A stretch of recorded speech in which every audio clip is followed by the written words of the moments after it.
trouble. Let's go check out what's going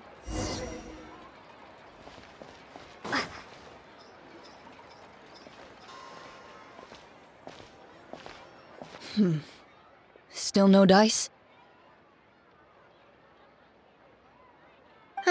Not at all. And I've asked pretty much everyone in the court of Fontaine already. Lynette's ears drooped as soon as she heard that we'd have to be out and about for days on end. And Fremine, he hid himself under his helmet as soon as he realized there'd be people around that he didn't know. What about Chiori and Charlotte? I feel like both of them would be more than up to it. I've asked them already, but they're both pretty busy right now.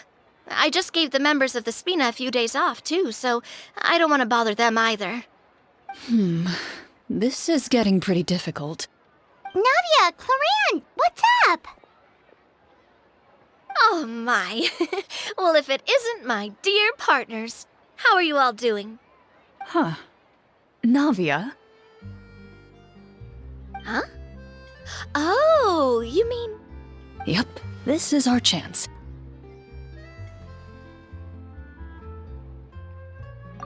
Do you need our help with something?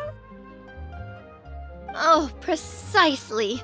My dear partners, we've got a huge problem right now that only you can solve. Whoa, for real?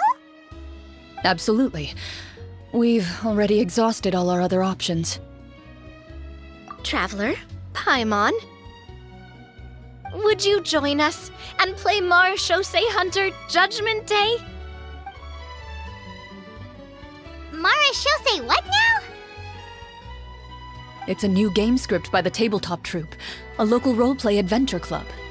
Ever heard of the Tabletop Troupe? They put out games that allow you to participate in a story and roleplay characters with your friends. Oh, I've loved their stuff ever since I was a kid. That sounds super interesting. Clorinde and I are both veteran members of the club. Recently, someone came up with a new script and was looking for people to help playtest it for them. And when they asked, of course I couldn't refuse. I mean, come on, a brand new script? Nobody has ever played it before. Generally speaking, scripts at that level of development have a lot of issues, but I think this one is pretty solid. The author obviously put a lot of work into the story, and the world building is also quite credible. Whoa. I know I was the one that handed you the script, but some of us haven't read it yet. No spoilers, please. Anyway, the script calls for a team of 4. Ah, yes. We're missing one final player right now. So, you're saying you'll help us out? I knew I could count on you, partner. Paimon and the Traveler are kind of a package deal. Is that okay? That's not a problem.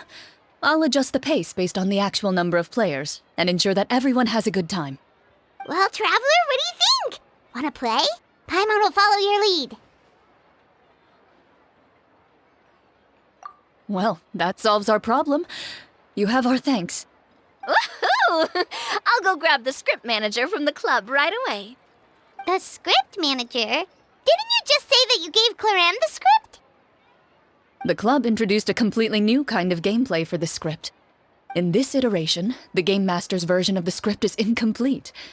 The script manager provides the next part of the script only after players have completed the current list of objectives. On top of that, in order to increase player immersion, the club has created some of the story's sets and scenes in real life. We'll only know where we should go once the script manager reveals the starting location. Wow, you're right. Whoever wrote this script really did put in a lot of work. And it's got a real healthy amount of suspense, right? I mean, even the GM doesn't know how the story will end. I look forward to experiencing it with you all. Why don't you go meet up with the others first? They should all be waiting at Chioria Boutique. I'll come over with the script manager as soon as I find them. Sounds good. Remember to always watch where you're going, and don't rush. You say that like I'm 6 years old or something. Let me think. What kind of character should I play this time? I just hope you'll pick up some useful skills this time. Oh, and stop trying to persuade every animal you come across.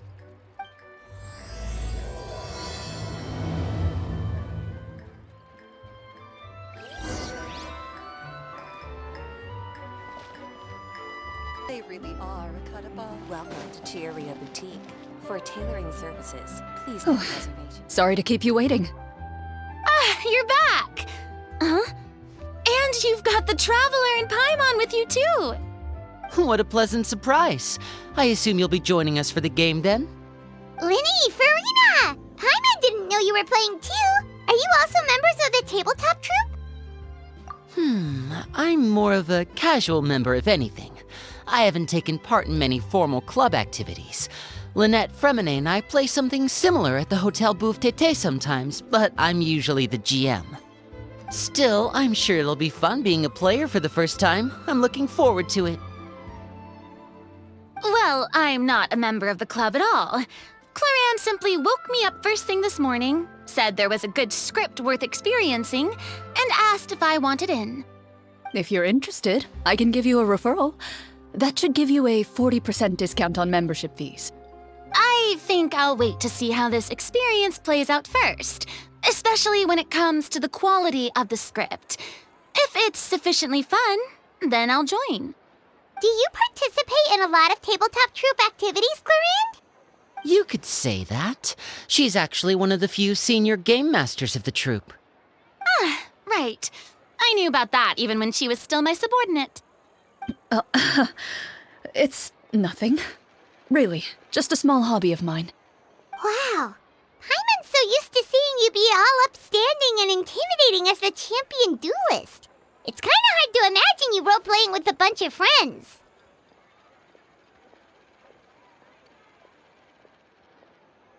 Surely you jest. I would never intentionally make things difficult for my players. I maintain a clear boundary between my professional and personal lives. The me you see at court represents the law and order of Fontaine. I put all personal feelings to the side and grant a fair duel to all who seek to defend their honor. But in my personal life, I'm just an ordinary person. Someone who feels anger and sadness, just like everyone else. Well, you say that, but for all the time I've known you, I don't think I've ever seen you cry. I've seen you get angry, sure, but now I'm wondering whether you were actually mad or if it just looked that way from the outside.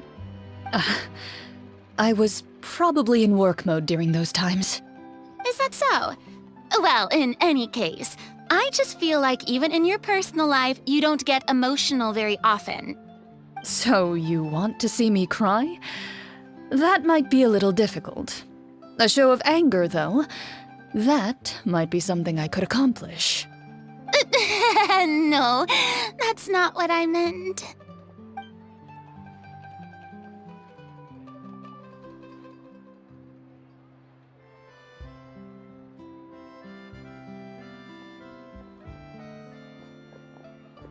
I'm back! Here, allow me to introduce you to the script manager, Mr. Florian. Pleasure to meet you all. Wait, are you a champion duelist too, Mr. Florian? Oh, no. This is just the costume provided by the club. I occasionally play a few of the roles in my scripts. That sounds like a lot of work. It's nothing. It's the least we can do to give the players a more immersive experience. Anyway, allow me to give you a brief introduction of the script.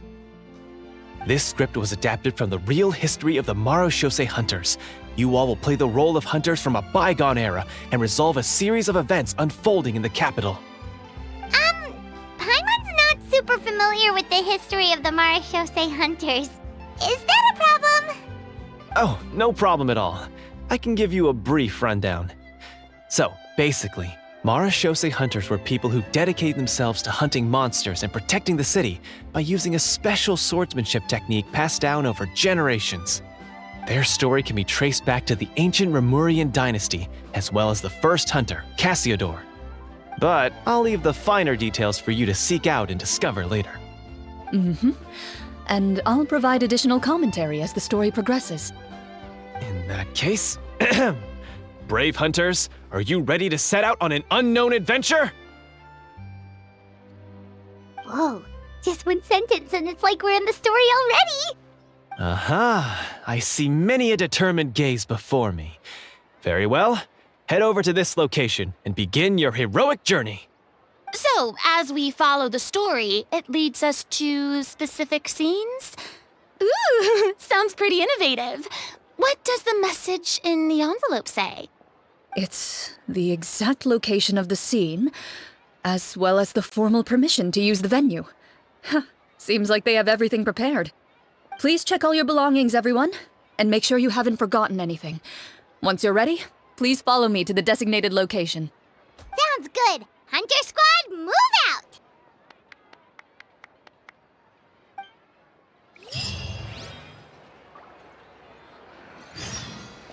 So hard to pick the...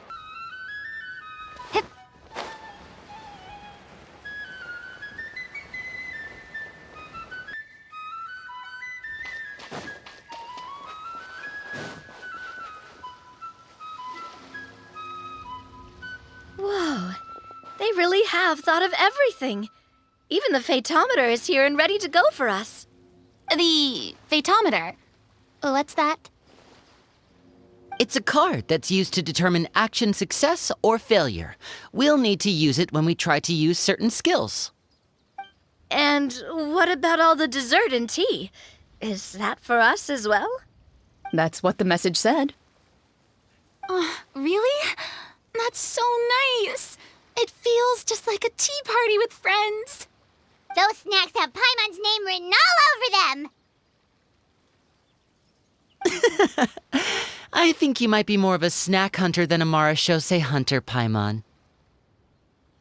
Snack Hunter Paimon reported for duty. If there are delicious snacks to be found, Paimon will track down every last one. The desserts are great, but I'm still looking forward to the story more than anything. Very fair. Then, let us begin. First, please pick up the blank character cards in front of you and write down your name and profession. You can find an abbreviated version of the rules printed on the back of your character card. If you have any questions, feel free to ask me. In this story, everyone is a Marashose hunter. To reflect this, the club has prepared a small badge for everyone. Ooh, nice. As hunters, you have proficiency in swordsmanship and fighting by default, so there's no need to allocate any additional skill points to those areas. Swordsmanship? So there's a fighting part to all of this? Paimon's not sure she can do all that on her own. Maybe Paimon can just stick with you? Why don't you share a character card then? The Traveler will be the Marashose hunter, and you can be her little floating assistant. Kinda like in real life. So, for the name, do I fill it out with the name of my character? Yep, it can be any name you like. You can use your real name too if you want. I do that whenever I get too lazy to think of a new name. Oh, so it would be like experiencing a different life, but still as yourself. That's not a bad idea. In that case, I think I'll continue to use the name Linny then. Next up is the skill sheet. You have a limited amount of skill points that you can use to learn a number of skills. The more points you invest in a particular skill, the easier it will be to pass associated checks. I'll take persuasion and investigation.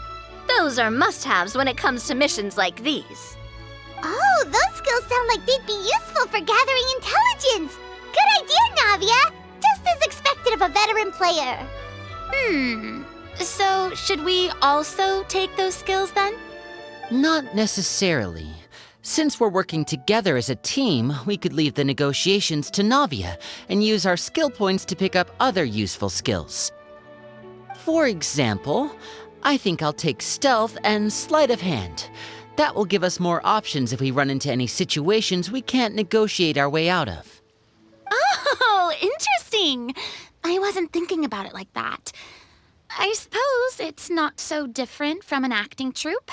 Everyone has their own role to play. Let me see. I'll take arts and performance. I'm not quite sure what use they'll be, but I'm not as knowledgeable about the other skills, and I am not too confident I'd be able to roleplay them well. Well, that leaves us. What do you want to learn, Traveler?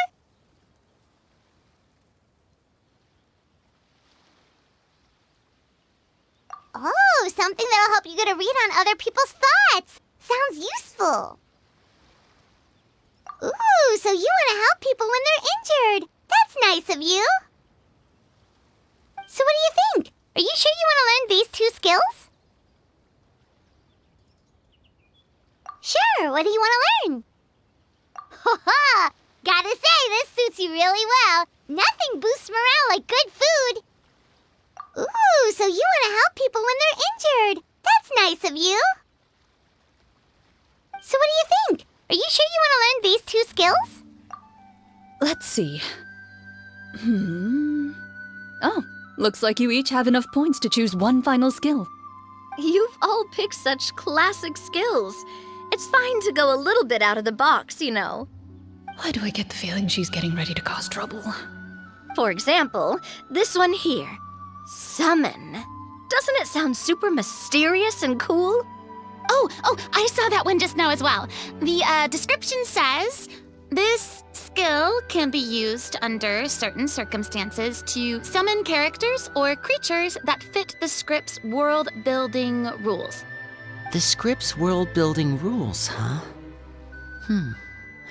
But how are we supposed to know what a Marashose hunter can summon? Oh, that's not for us to worry about, my friend.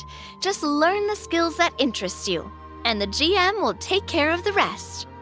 All right, you've convinced Paimon. Let's learn summon then. Paimon can't wait to see what kind of thing shows up. Well, now that everyone's more or less finished creating their characters, we can begin. Since 2 of our players are doing this for the first time, though, let me ask. Would you like to play on easy mode or authentic mode? What's the difference between the 2? Well, in role-playing games, the story sometimes changes based on the decisions of the players and the results of the Fatometer. For example, if you fail a check, that means you cannot use the target skill in that scenario. A critical failure may even result in further negative consequences. If you choose to play in authentic mode, every time you elect to use a skill, you'll need to use the Fatometer to see whether you succeed or fail, and face any consequences that may follow. If you choose easy mode instead, every check will be successful by default, and you won't have to worry about luck playing a factor.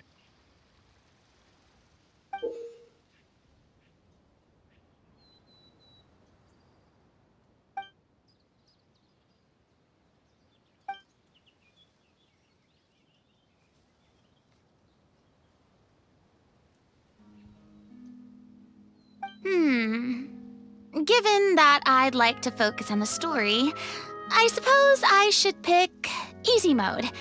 I'd feel bad if I brought the team down by failing my checks. Huh? Oh, come on. Don't worry about that. RNG is the lifeblood of role-playing games. I'm going with authentic mode for sure. Never knowing what you might have to overcome. Ugh, doesn't that sound exciting? I'd rather be mentally prepared for what might happen. All right, then I'll mark down Farina for easy mode. All her checks will be successful by default. As usual, Navia and Linny will play on authentic mode. What about you, dear partner? How would you like to play?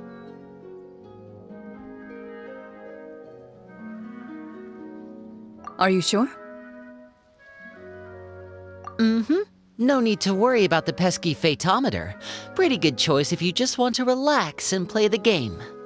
Honestly, I don't think Clorinde would make things too difficult for us no matter what the Fatometer says.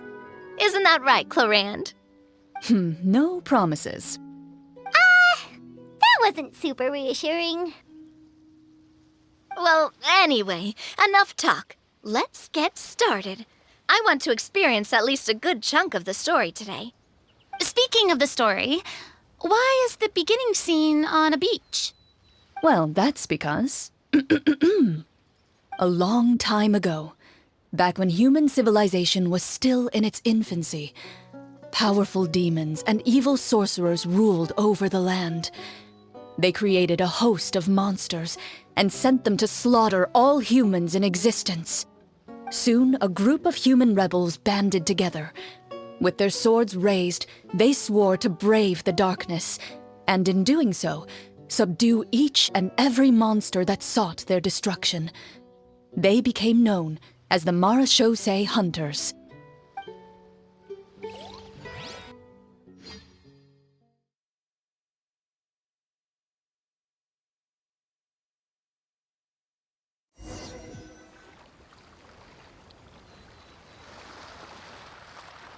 Sometime later, as a member of the Marachose Hunters, you receive a commission.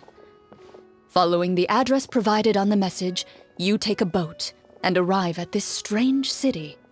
As you inhale, you can taste the slightly salty air of the docks as you begin to survey your surroundings.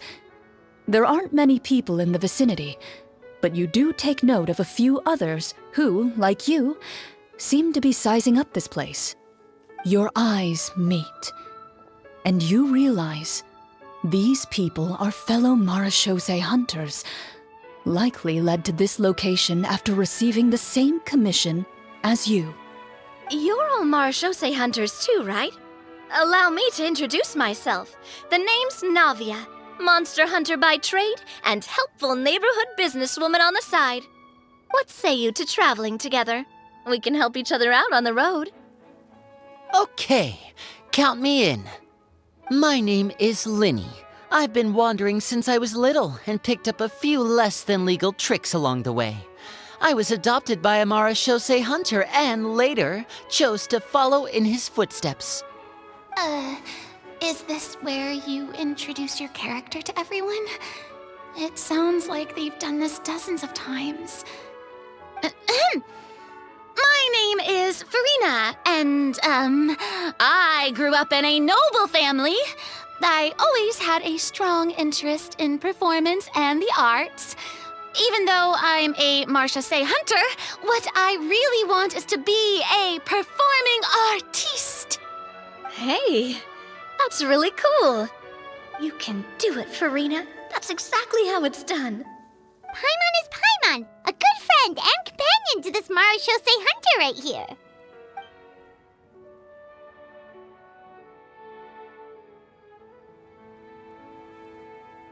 I've been studying medicine ever since I was a child.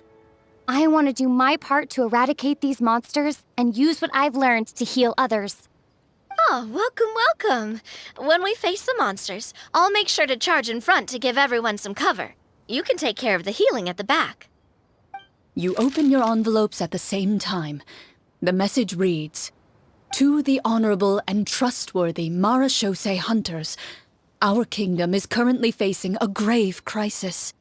The lands outside the capital have been overtaken by monsters, and our people are being led astray by forces of wickedness. We beseech you, please help us resolve this crisis and return peace and stability to our home."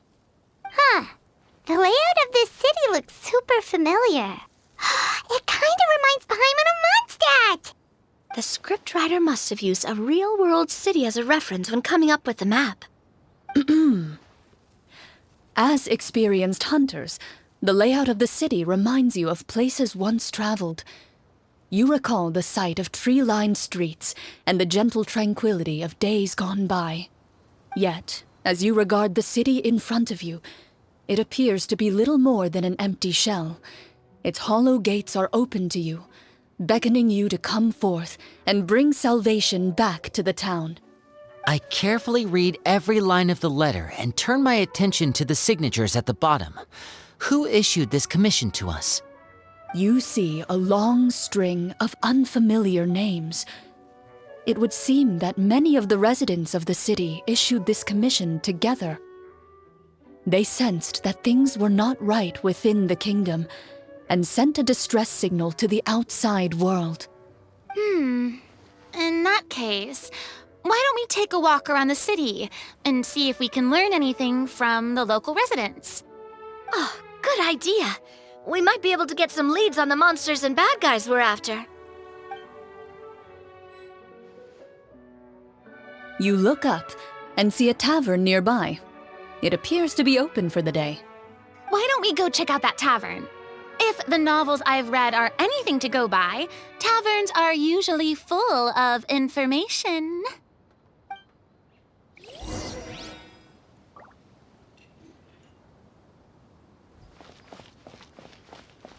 As you approach the tavern, you find a plainly dressed woman standing nearby.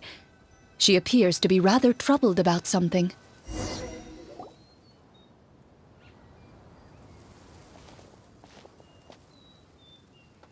Greetings, friend. Lovely weather we're having today, don't you think? Oh, hello. I suppose you're right. The weather today is quite lovely. If only those monsters out there would stop causing trouble. It seems like every character included in the script has a certain amount of useful information to offer. If we keep asking questions, we might be able to get some good leads. Oh, come now, don't be sad. Life is all about optimism.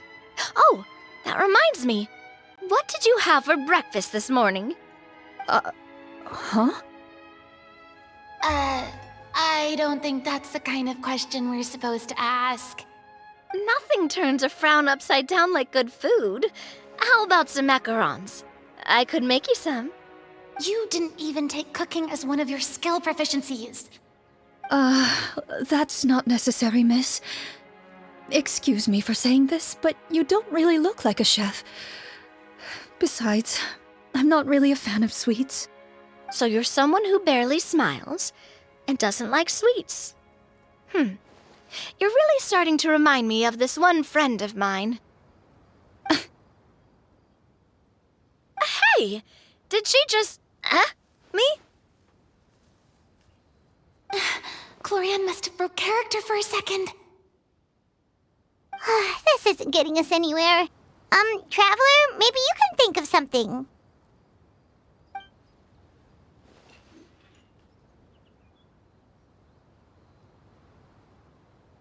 Are you sure? In that case, please refer to the fatometer.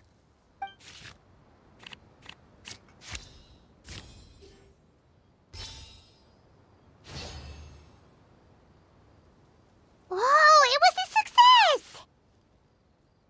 You remain silent as you prepare a pot and fire to use for cooking.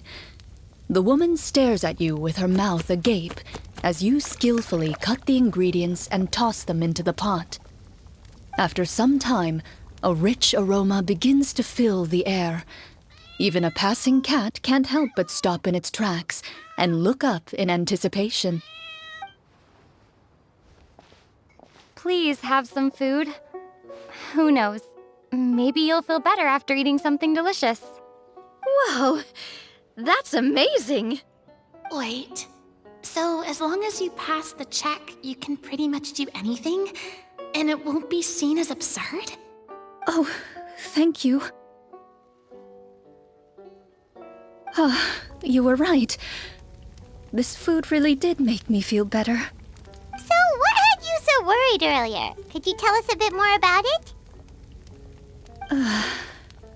Okay, let me fill you in. A horde of monsters suddenly appeared near the capital recently, so all the guards were dispatched to fight them.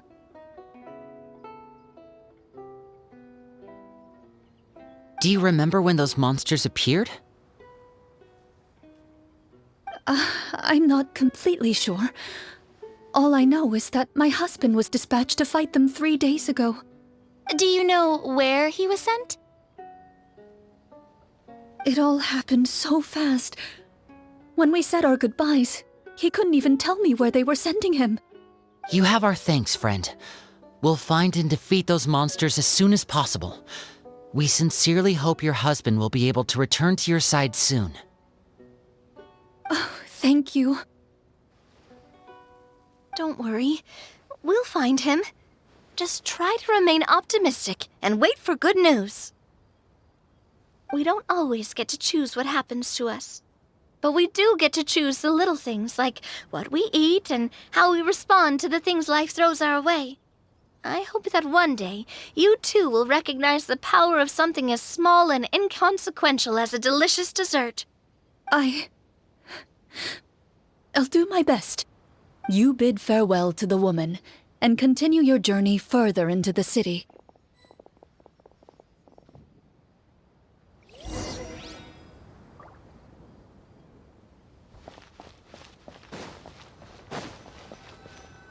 As you venture further into the city, the streets appear largely empty. An elderly woman walks past. You see her shake her head as she puts away her wrinkled wallet. A nearby merchant folds his arms and gives you a disdainful look. You get the impression that he's someone who has long gotten used to the sight before him.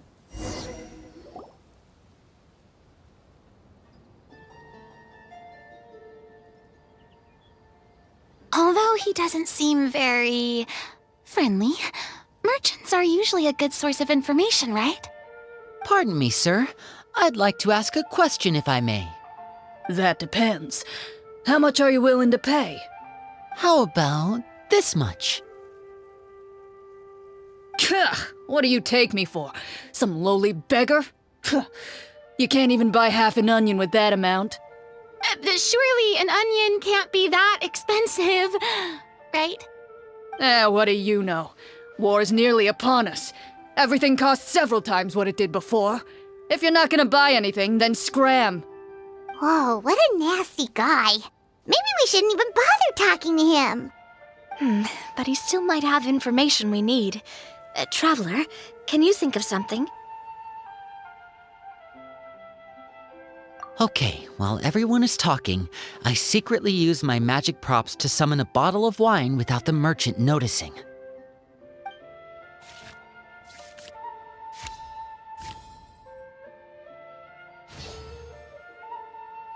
We meant no offense, sir. Here, allow me to offer you this bottle of vintage wine, made only from the finest grapes. I'll just leave it here. Please, enjoy it at your leisure. I should mention that this wine is the perfect accompaniment to a meal. I'd suggest enjoying it with dinner. All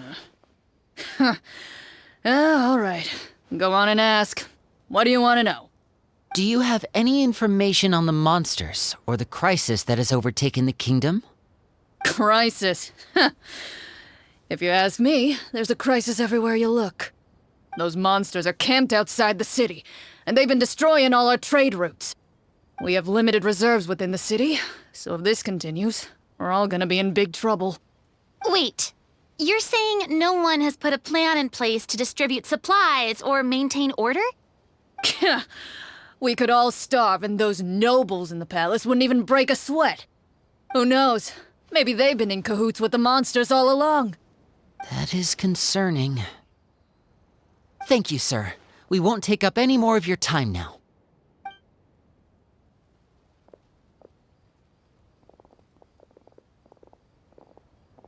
Hey, why did you leave in such a hurry?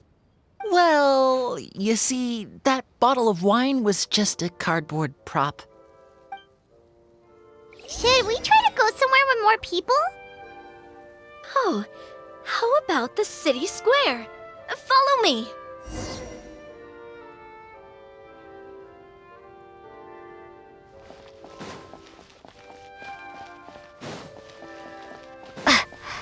Before you lies the city's central square. You see a man with a slightly anxious look on his face, pacing back and forth, his head hanging low.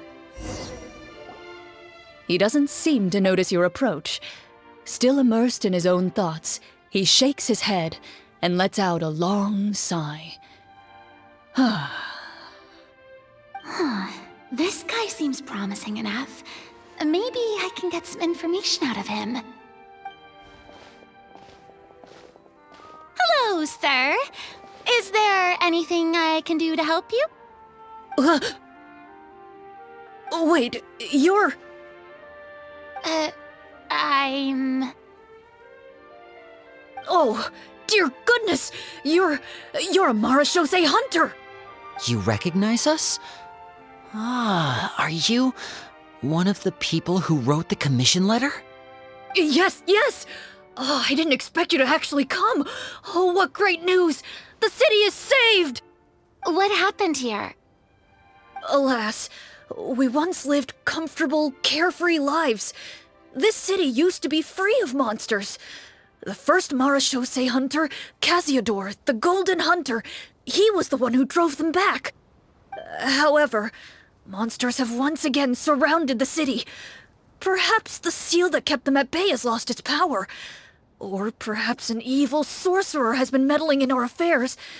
All I know for sure is that their return has stripped the city of any chance at peace. Are there not enough soldiers to drive them out? It's not a question of numbers. The guards simply have no idea how to deal with them. Most people my age have never even seen one of the monsters, much less been trained to fight against them. What's worse, many of us don't even know the history of the Marachose hunters anymore. When I was a child, though, my grandfather would tell me stories about how the Marachose hunters drove back the monsters. So, on the off chance that something might come of it, I decided to reach out to you. To be perfectly honest, I was starting to think all those stories were just tall tales. But now that I've seen you in person, I finally know that it was true. Well, you can rest easy, friend. The righteous and formidable Marachose hunters are on the case. The man is touched by your determination and resolve. His eyes begin to well with tears of relief. Still, if we are going to hunt the monsters, we need to know where to find them. Can you give us any leads? All I know is that the area outside the city is dangerous. I'm afraid I can't point you toward a specific location. Oh, although, if you leave the capital through the main gate and follow the road, you should run into a group of guards. They might know more about where to find the monsters. I see. We'll go look for them then. All right, be careful. Oh, and one last thing. The monsters outside the city are just part of the problem. There are evil sorcerers inside the city as well, so be on your guard. They're actively working with the monsters, and have corrupted the court ministers with malicious magic. They're the reason why, even inside the city, everything has been a giant mess. Even one of our kindest ministers has turned into a boorish and unreasonable figure, interested in nothing but enacting laws that exploit the people. Who knows how much longer we'll be able to go on like this. Talk about being stuck between a rock and a hard place. I feel bad for him. Maybe we should try to cheer him up?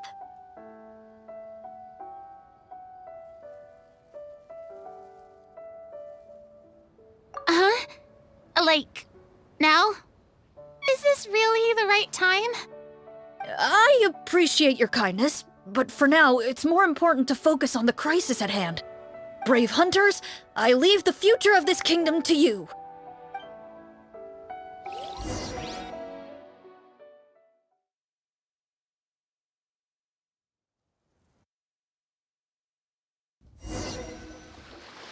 If I understood correctly, there are currently 2 problems in the kingdom that need solving, right?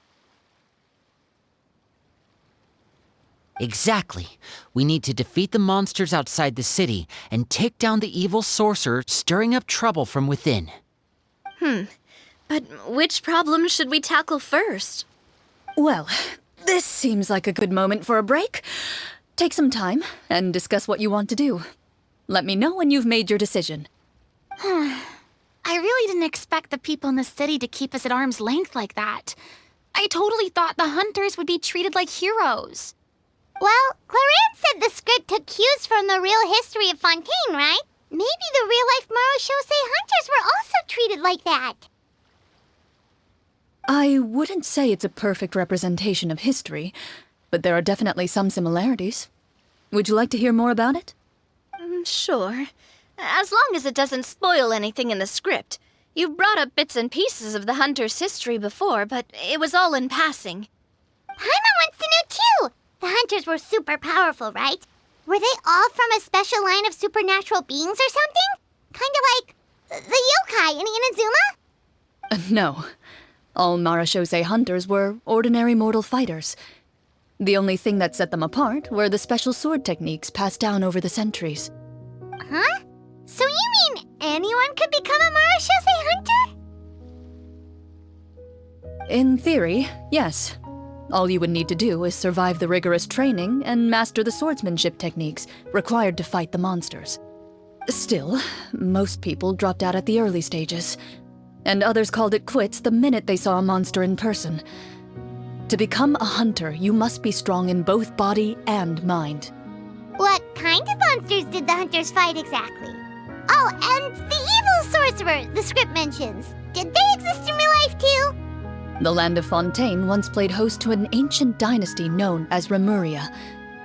After that dynasty fell, monsters began to appear, intent on obstructing humans from establishing a new social order. One of the ancient sorcerers of Remuria used his power to assemble a formidable army of golems. He sought to use that force to establish himself as king. Now, wait a second. Don't tell me that guy was the inspiration for the evil sorcerer in the script. We still haven't found any in-game information on him yet. So, why don't you talk about someone else for now? Well, I wasn't planning on going into anything you might be able to find out in the game. But if you want me to talk about something else, then... How about Casiodor, the Golden Hunter? Or Egeria, the ex-Hydro-Archon? Wait, but those people are all from a super long time ago. Where did you learn all this, Clorinde? From my master. Huh. By master, you mean Miss Petronia? Someone you know? Absolutely. Miss Petronia and my father were good friends. Back in the day, she would often bring Clorinde over to play, but then... Let's not get off topic. Anyway, back to what I was saying. Responding to Egeria's call, a number of warriors followed Casiodor into battle against the monsters. This group of warriors, under Casiodor's leadership, became known as the Marachose Hunters. Yet, as Fontaine entered an era of peace, their work gradually became obsolete. The Marachose Phantom, originally an association made up of hunters, eventually came to be predominantly comprised of Melusines. Ah, I see. That explains why most of the people in the script have forgotten the hunters or think of them as nothing more than a legend. Is that really a bad thing, though? It can get tough always being the one shouldering everyone's expectations. Depends on who you ask, I suppose. If the name of the organization no longer commands respect, investigative work is bound to suffer. Speaking of investigations, which problem should we tackle first? Monsters or evil sorcerer? I vote monsters. That's the main duty of the hunters, right? We can come back to the sorcerer later. Well said, Miss Farina. Plus, if the sorcerers really are the masterminds behind this whole thing, defeating the monsters could give us some clues on their intentions as well. What about you, partner? What do you think?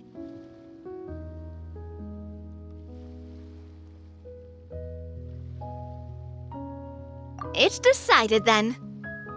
All right. After some discussion, you decide to turn around and head out of the city.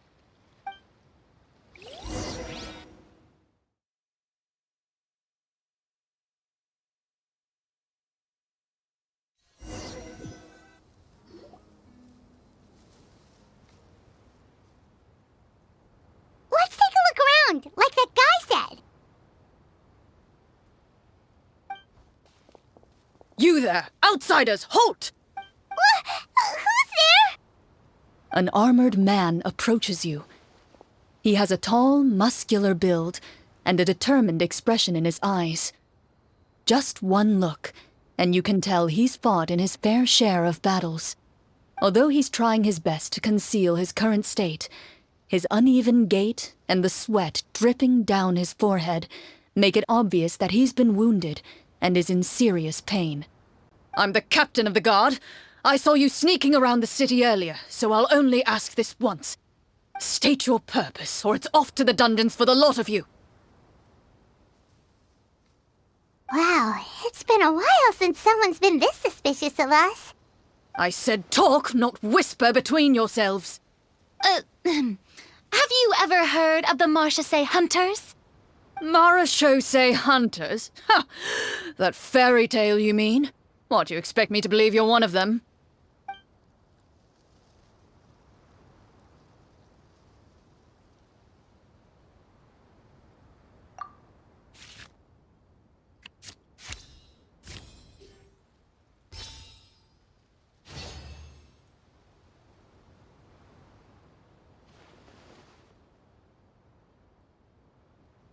Using your knowledge of medicine, you're able to deduce that the injury on his calf was a monster's doing, and the wound has already begun to fester. As you check him over, he looks at you with suspicion and retracts his injured leg further back. I'm a doctor by trade. Please let me redress your wound. You don't have to suffer like this. The man appears somewhat disgruntled at having been exposed, but soon relents and raises his leg for you to take a better look. He allows you to apply a poultice of specialized medicine to the wound, and it appears to bring him much relief. The tension in his brow eases. Oh, right. Guess you lot might actually be real Marachose hunters after all. In any case, you've successfully treated my wound. So, what do you want to know? Do you know where we can find the monsters, or the other guards who are fighting them? He informs you of the various locations where monsters have appeared. He looks in that general direction with a pained gaze, as if a thin, invisible thread is pulling on his wound. Some of our new recruits have never even dealt with a petty thief, and now they're out there fighting monsters. If it weren't for this cursed leg. Oh, please, sir. Don't get too worked up. You need to focus on your recovery.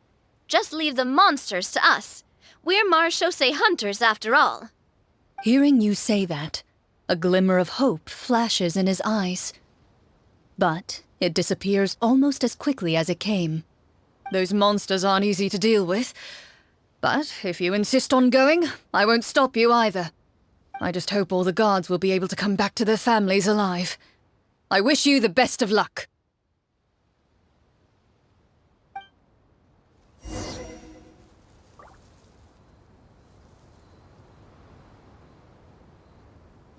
Based on what the captain said, the monster should be right up ahead. Let's go. Hopefully we're not too late. As you approach the battlefield, you see numerous people lying by the side of the road. They appear to be dressed like guards. Their faces are filled with desperation and terror. Some are screaming and cursing in vain, as if still trying to banish the monstrosities they saw from their minds.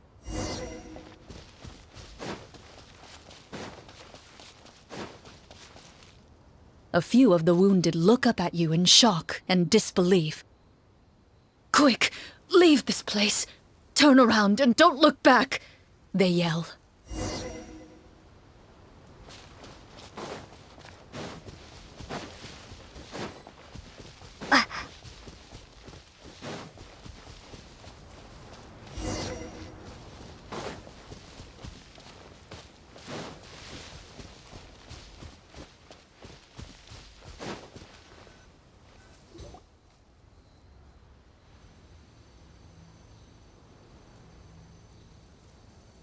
This is the place he mentioned, right? You see broken iron swords scattered all around you, and downed trees riddled with terrifying claw marks. All the signs point to one thing. A truly devastating battle just took place here. Be on your guard, everyone. The monsters might still be around. Before you can finish your sentence, you hear rustling sounds from the surrounding bushes. The monsters have emerged. They close in on you without fear. You get the impression that, in their bloodthirsty eyes, you're just another meal for them to devour. A little help here! This thing wants to eat Paimon! Your battle round begins now.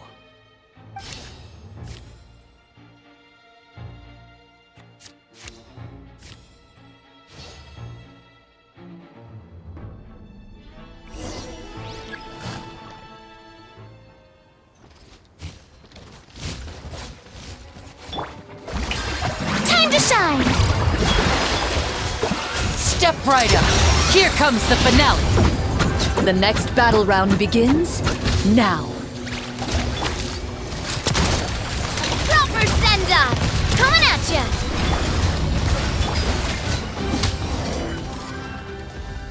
The monsters let out a terrifying roar of anger and resentment before dissipating into thin air.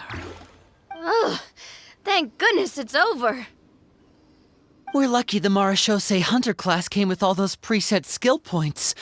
Otherwise, we would have been in some real trouble. I never knew the Fatometer even determines the amount of damage you inflict. If you get unlucky, isn't it just game over right then and there? That's part of the fun. The uncertainty of fate is what gives these games their appeal.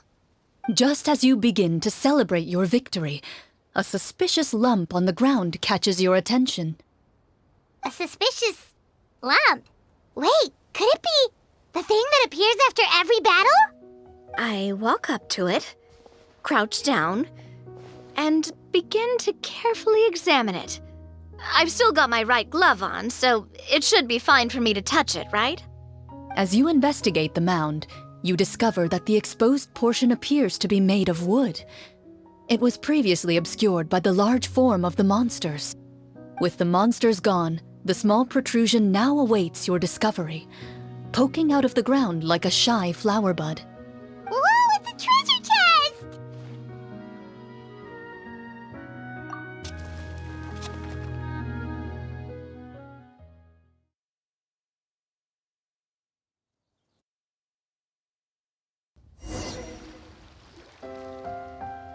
With everyone's help, you successfully excavate the wooden chest from the ground. Even without opening it, you can tell from the mora and jewels scattered around the chest that it must contain quite the fortune. Makes sense. We worked hard for this. Let's open it and we can share what's inside. I can understand your excitement, Paimon, but think about it. Doesn't it seem like there are people out there who need this treasure more than us? Yeah. Think about all the people suffering in the capital, or all those guards who got hurt fighting the monsters. Wouldn't it be better if we gave the treasure to them? Wait, is that how it works? Paimon thought since we were the ones to dig it up, we could just take it for ourselves. Well, let's put it this way. Any decision you make during a role-playing game can impact the future course of the story. But would the people really believe us? It's hard enough for us to prove we're Marashose hunters. What if they think we procured the treasure illegally? They might get even more suspicious of us. That's definitely something we should consider. Maybe we can come up with an explanation in advance. Well, if donating it could cause that much trouble, why don't we use it to buy some gear and fill up on good food? Then we'll be ready to fight even more bad guys. Looks like you're facing a difficult choice once again. Well, it's getting late. Why don't we call it a day for now? Wow, where did the time go?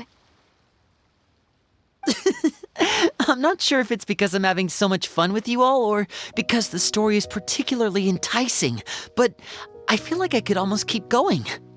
Hear, hear. Ooh, how about we play through the night? I'm not sure I'll have enough energy for that. Yeah, that won't work for me either. Lynette will give me an earful if I get home too late. I understand how you feel, Navia, but we have to change venues for the next part of the story anyway. Huh? Another location? There's a special note for the GM at the end of this section that says to proceed to an indoor set for the next part of the script. Whoa, they really pulled out all the stops for this new script. Well, even if we end the game for the day, we can still stay a little longer and hear Clorinde finish her story, right? Paimon wants to hear more about the history of the hunters. Something tells me you just want to finish the free desserts before we break for the day. That's just a coincidence, okay? Besides, to Paimon, not finishing free food feels even worse than having to buy her own. And anyway, Paimon really does want want to hear more about Clorinde's master. Well,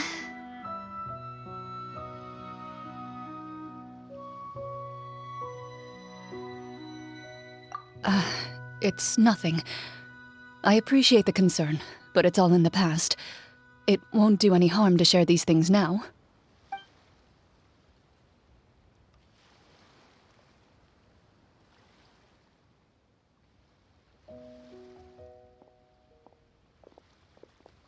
My earliest memories are of living with Master. According to her, she saved me from certain people of ill repute. My birth parents had left me behind some time before that. What a heavy beginning for a life story.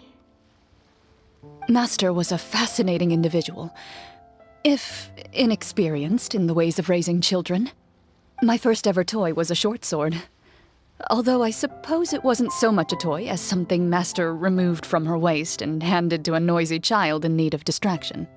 Oh, wait, so she handed an actual sword to a child? Isn't that dangerous? Did you hurt yourself? Of course I did. I cut my palm and bled quite a lot. But Master was not concerned. She just stood there and casually lectured me about it. See, that's what you get for not holding the sword properly, she told me.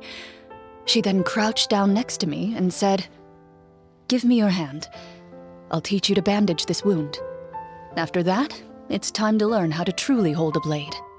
Excuse me for asking this, Clorinde, but how old were you exactly when all this happened? Probably around, 3, give or take. 3? Isn't that when most kids are still struggling to hold a fork? As I said, Master was rather inexperienced in the ways of raising children. She believed trial and error was the best way to teach a child what they're capable of. I'm not so sure this is a question of experience. I didn't see anything wrong with her ways at the time. And anyway, children don't get to choose how they're raised. Oh, she did bring me back a pet from Liyue once. It was a Geovishap hatchling. A Geovishap hatchling? For a pet? That seems even more dangerous. What she said was this: make sure to get along, you two. If you really can't agree on something, just settle it with a fight. Whoever loses is the real pet. And how old were you when this happened? 5. Well, did you win? No, I lost. So you're saying you actually became the Geovishap's pet? Yes, but only for a week. By the end of that week, I defeated it in combat, and we've shared a cordial relationship ever since. That really doesn't sound like the kind of childhood someone should have. Later on, I gradually understood that Master most likely didn't know any other way to raise a child. She was a marechaussee hunter, but I never heard her bring up her own parents. Thanks to her, I learned how to navigate the forest by the age of 6, and could hunt monsters in the wild by myself the year after that. Even though the training she subjected me to was strict, she always made sure to take me traveling when she had the time. We met many of her friends during those days. That was also how I met Mr. Callis and his family. I still remember the first time we met. You were too scared to join our picnic and hid behind Ms. Petronia the whole time. I still hadn't really met many children my age at that time, so I didn't know how to interact with others. After that, though, you started coming over a lot. You loved challenging people to shooting competitions, remember? I don't think many members of the Spina ever beat you in one of those. I had a lot of fun during those days. I enjoyed them too. Oh, do you remember that one time we went exploring around the Spina together? We overheard Papa call your master Fontaine's Protector of Justice. We tried to pretend like we never heard anything, but you nearly let it slip that one time.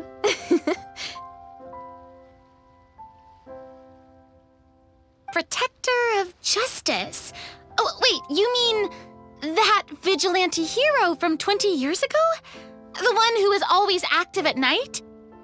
Yep, that would be her. She often would put on a black cloak and go out at night. I never knew where she went or what she was doing. Until, like Navia said, we overheard the truth from Mr. Callis that night. 20 years ago, huh? I still remember the guards leaving all kinds of witness reports about her on Nervalette's desk. My apologies. Oh, there's no need to apologize. You had nothing to do with it. And anyway, everything she did was for a good cause. Although, calling herself the protector of order was a bit much, especially when she deliberately operated outside the law. Huh? When did the Protector of Justice become the Protector of Order? Oh, she had a bunch of code names. I heard she would just come up with a name on the spot whenever she was asked. Later on, she probably got sick of answering those questions and decided to stick to just two: the Protector of Justice and the Protector of Order. That sounds like her, all right. I bet she forgot which of the two she'd use by the time she got back each night. Well, she certainly sounds like a fascinating individual. With her strong sense of justice, it's no surprise her student followed in her footsteps. It's true. I always wanted to become like her. Someone powerful, independent, and with a strong sense of conviction. But...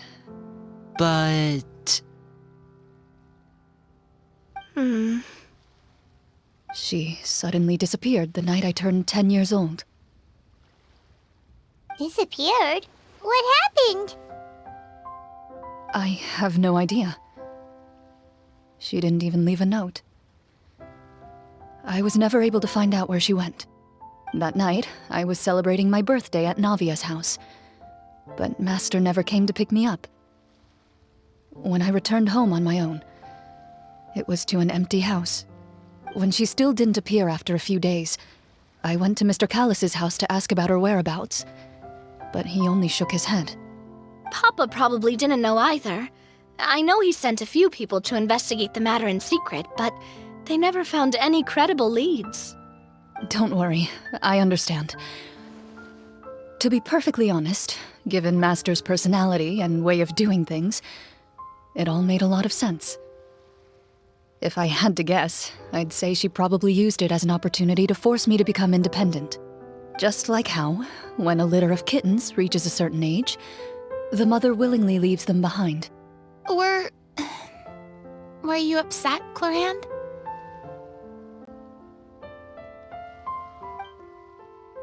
I was at first, but not anymore. I don't believe Master would suddenly disappear for no reason. There must have been something she just had to do. Well, despite everything, you still managed to follow in her footsteps and become the greatest champion duelist in all of Fontaine. You're practically a living symbol of law and justice. I suspect my position would be far too by the books for her. Master always did whatever she pleased. But you're right. I suppose I do take after her in some ways. Who knew Clorinde had such an interesting past? I never had the chance to ask her about it before. I wonder if Clorinde's master were the champion duelist back then, would that duel against Mr. Callis have gone differently?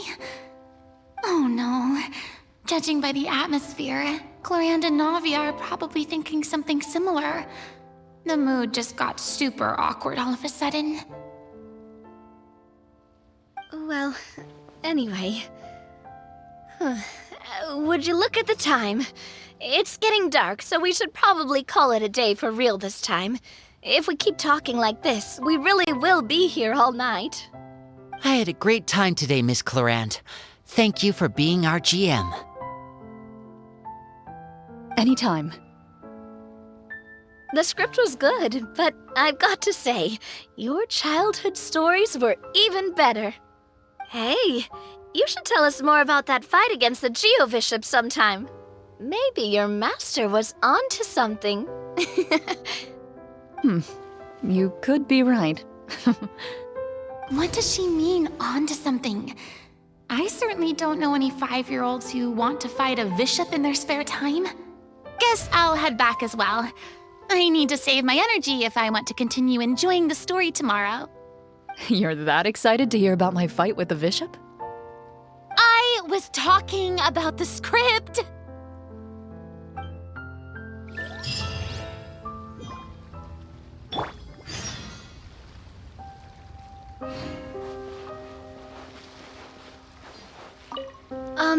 Just between the two of us, could you tell me what it was like to be the Geo-Bishop's pet?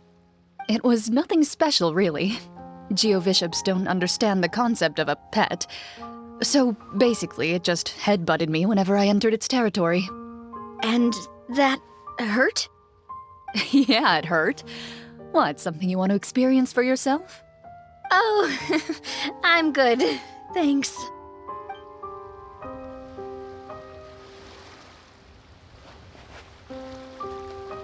Meet up with the group! Paimon's really looking forward to today's story.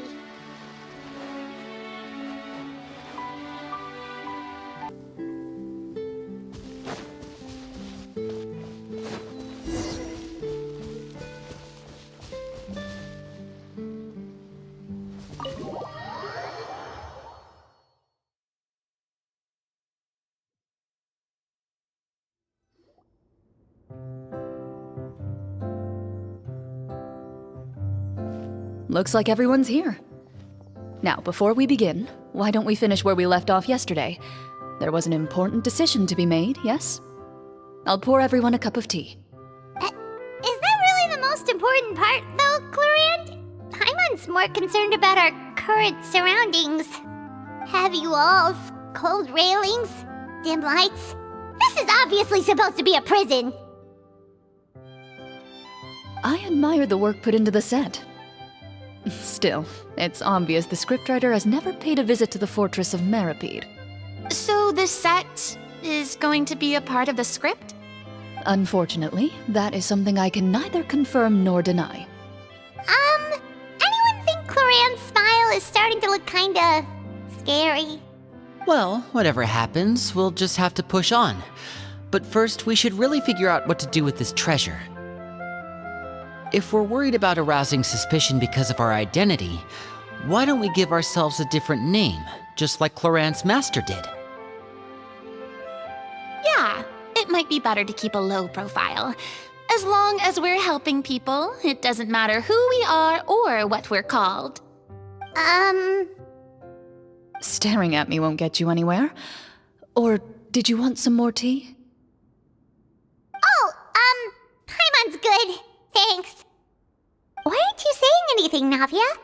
Wait, what's that next to you? Oh, this is the short sword Clorinde mentioned last night. I found it. Huh. I'm surprised you managed to track it down after all this time. Well, I made sure to take good care of it, considering the circumstances in which you gave it to me. Of course I had to keep it safe. Anyway, where were we? Oh, right. I was just thinking about all the potential ways for us to break out of prison.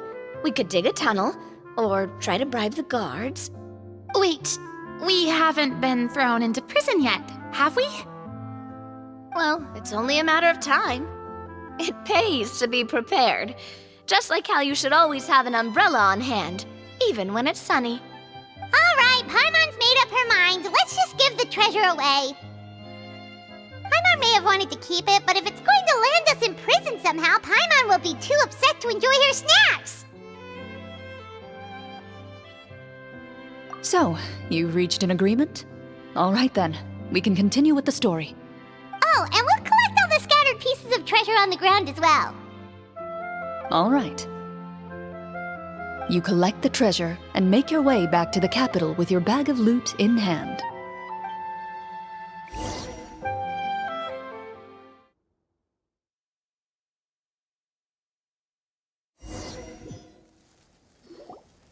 The city is still shrouded in a gloomy, oppressive atmosphere, but your spirits are surprisingly high. In places where sunlight struggles to reach, you generously share your wealth with the children, the elderly, and the poor in urgent need of help. Thank you, kind soul. The elderly woman's look of gratitude follows you as you walk away. her eyes never leaving your back until you move entirely out of sight. However, there's still quite a bit of Mora remaining. It appears you haven't made much progress. She's probably trying to tell us to speed this up. We need to hurry up so we can address the sorcerer problem. Should we go find that man again at the square? He seemed like a pretty responsible guy. I'm sure he knows the people here far better than us. Oh, good idea! Just as you start to make way to the square, intent on finding the man again, there's a voice.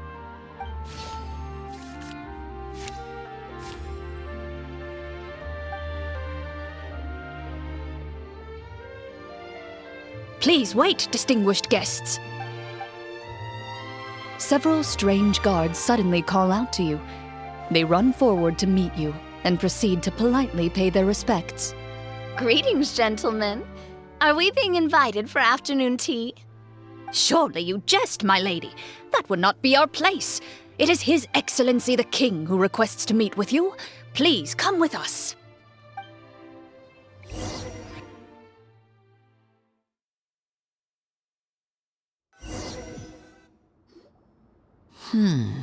Do you think this could be a trap?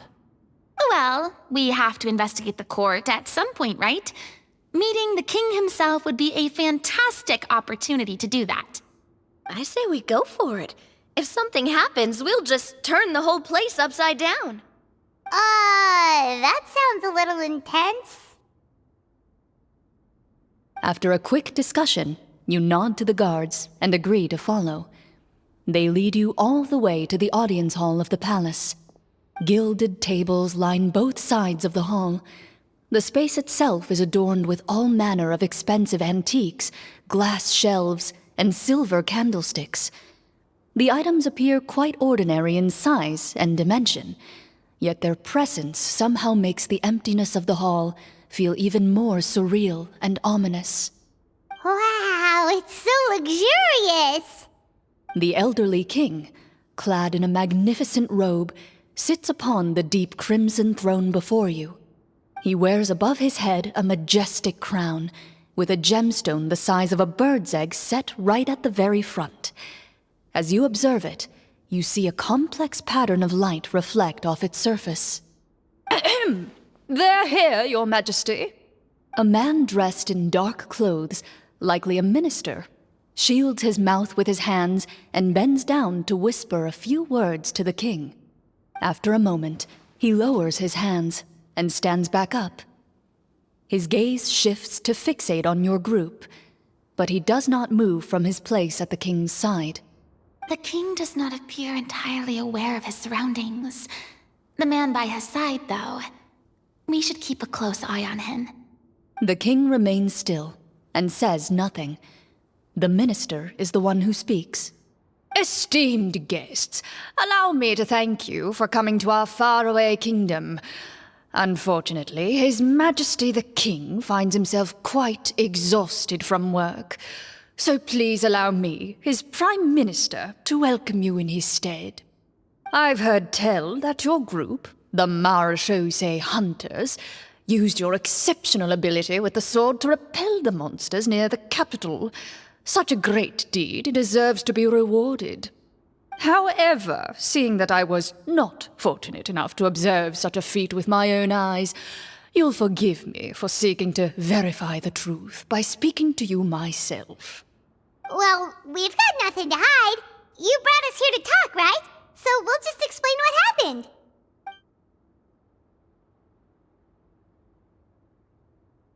The golem's blades were so powerful, they could cut down trees in a single swipe. It took a lot of effort to defeat them, even for trained swordsmen like us. Well, there was enough details, right? Believe us now? Your account does indeed match those of the survivors. Since you were the ones who defeated the monsters, that must mean you are also in possession of the treasure they stole?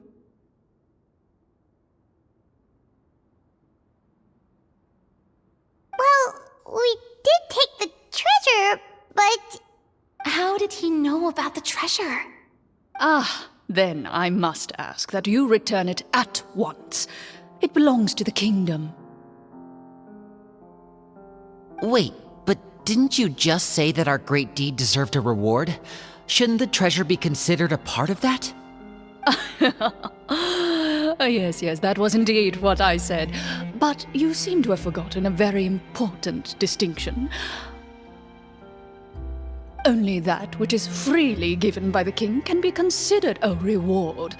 Taking the rightful wealth of a kingdom without said permission, on the other hand, is a crime. But that's completely unreasonable. Yeah, that makes no sense! If it weren't for us, the treasure would still be buried underground somewhere! Maybe so, yet the fact remains. You tried to dispose of the treasure without reporting it to the court and without receiving permission, yes? What, no answer? Surely you're not insinuating that you, a group of legendary marechaussee hunters, sought to take the treasure for yourselves? Well, what about the king? Is he just gonna let this guy talk for him the whole time? Clad in his magnificent robe, the king remains seated, with his hands resting on either side of the throne. His posture is rigid and unmoving. He stares forward with an empty look in his eyes, completely unmoved by the events before him. From the look of things, could the Prime Minister be the evil sorcerer? Or could both the king and the Prime Minister have fallen under the evil sorcerer's control? I would like to observe the number of guards stationed in the hall. The guards in the palace appear fully armed, their expressions solemn.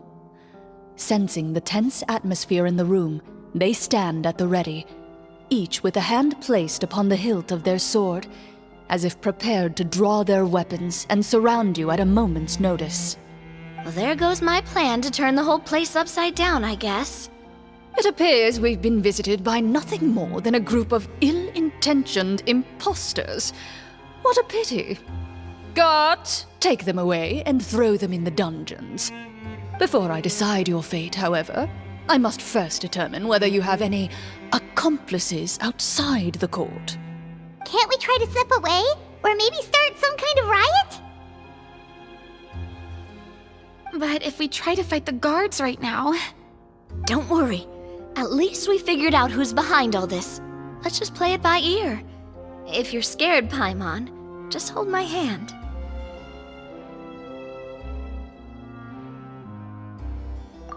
Thanks, you guys. You allow yourself to be led away by guards surrounding you on both sides. It's only when you begin to feel drops of water falling from the dungeon ceiling and smell the stench of death and decay all around you that you finally realize you've stepped into a completely different world. Stay here and don't try anything funny. The guards lock the cell door and leave without looking back. Wait, sir! Your voice echoes through the dark hall, but the only response you receive is the sound of water dripping from the ceiling. No! What should we do now? Carve out a new path of fate with our own two hands, of course. I draw my weapon. You reach toward your waist, but find nothing there. You now recall that your weapons were confiscated before the guards locked you in the cell. The bag of treasure along with them. What about that knife I hid in my boot? When did you hide it in there? When I was thinking about digging a tunnel. Rejected. You failed to inform the GM of this course of action. Moreover, the guards would have conducted a thorough search before throwing you in prison. And the keys to the cell aren't anywhere to be seen? Correct. You don't even feel a lock hole on the cell door. Oh, well, there goes all our plans. Indeed. Huh? Why are you the one saying indeed? Because that statement holds true for me as well. This is where the script ends. What? But that's a terrible ending! Generally speaking, this should be the point where the scriptwriter gives the players some kind of hint, or gives the GM some kind of code for how to move forward. I mean, maybe they just really wanted us to be immersed in the feeling of being in prison. Like, they'll only show us the way out once we've grown truly and utterly desperate? That is a possibility. If only there were desserts and tea in real prison. Oh, wait, guess it's kind of how the Fortress of Meripede works if you're lucky. Oh, before I forget, Navia, the short sword you had with you earlier. I took a closer look, and the craftsmanship doesn't appear to resemble anything from this era. If I remember correctly, that style was last in vogue several hundred years ago. Wait, Clorinde said that sword used to belong to her master, right? Does that mean her master has been alive that long? I doubt it. The way she went about things often made her seem childish more than anything. I'd say the sword was most likely an heirloom passed down over time. Hang on. A precious heirloom passed down to you by your master. And you gave it to me just like that? You weren't worried I might lose it? Master left many things to me when she disappeared. There was the sword, an old key, and a good amount of junk she probably just didn't want to take with her. I gave you the sword back then, because I didn't want our friendship to end. Wait, when did this happen exactly? After the duel. Between Mr. Callis and myself. Before that, Clorinde would have meals with us and even stay over at the Spina some days. She was on great terms with Papa as well. After the duel, though, there was a period of time where we simply didn't know how to face each other. She entrusted this sword to me, and never came back. We were both sad, and conflicted, and totally overthinking everything as a result. Whenever I looked at this sword, I couldn't help but wonder. If Miss Petronia had never introduced us to each other at that picnic, maybe part of the sadness I was feeling could have been avoided. Back then, it felt like I hadn't just lost a father, but a close friend as well. No one can change the past. The most important thing is that you two found your way back to each other and can enjoy things like this together. Yep, you're right. I'm sorry, you two. I didn't mean to bring up any sad memories. Think nothing of it. No one here is at fault.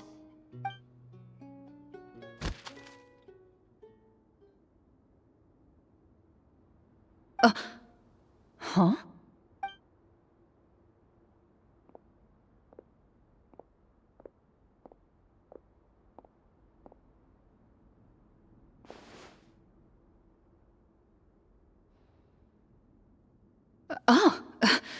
Looks like the next part of our script is here.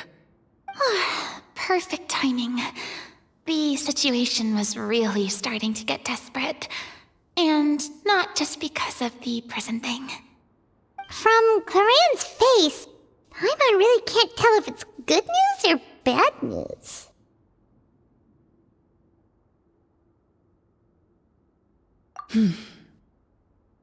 Water continues to drip from the ceiling. In this lightless dungeon, you lack a reliable way to tell how much time has passed. Eventually, you get used to the unpleasant odor of straw, mold, and rust, and find yourselves alternating between fits of drowsiness and despair. Suddenly, you hear footsteps outside the door. Heads up, everyone. Someone's coming. Gather close, everyone, and keep your voice down.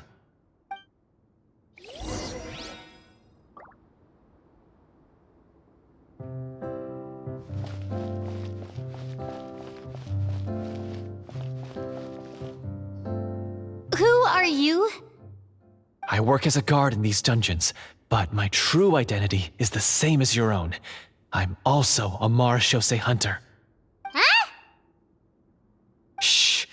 I've already sent away the other guards, but if we make too much noise... I understand, but how can we be sure we can trust you? The king has issued a formal decree. In light of the irrefutable proof of your crime, you're to be executed before tomorrow's sunrise. If you want to escape, it has to be now. Executed? We barely did anything! Monsters appearing at the same location as the treasure. Could this entire thing have been a trap? There will be time for speculation once we're out of here. As for my identity, I have no way to prove that to you just yet.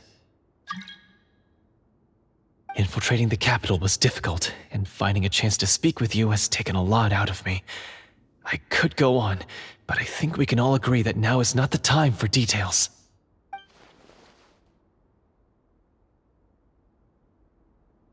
Have you seen our weapons anywhere, sir? Don't worry, I brought them with me. They're just behind the door. Still, these weapons alone won't be enough to defeat the true enemy behind the scenes. His faction is too powerful. The guards are all under his control, and he's even stationed a number of golems in various rooms throughout the palace. To defeat him, you must find a secret vault. It is said that within that vault, the Marashose hunters of the past left behind a treasure with the power to defeat the sorcerer. You're not coming with us? No, I'll remain in the dungeons to deal with the guards.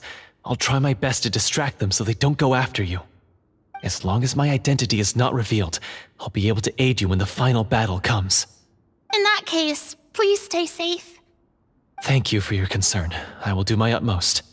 As for the location of the vault, here, this map should lead you there.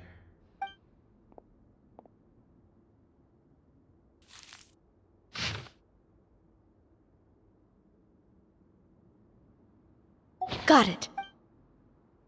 All right, once I open the door, remember to stick close and refrain from making any noise. I'll lead you out of here as quickly as possible. You now have the chance to restore the honor and legacy of the Marashose hunters.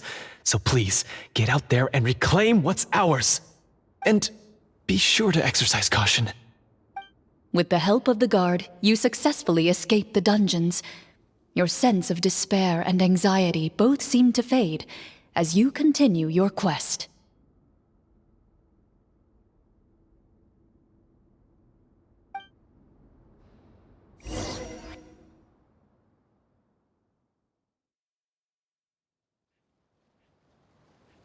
Wait, we didn't get to use our skills at all while we were in prison. Who knows when we're gonna get the chance to use that cool summon spell? That is a pity, but we can only continue to move forward.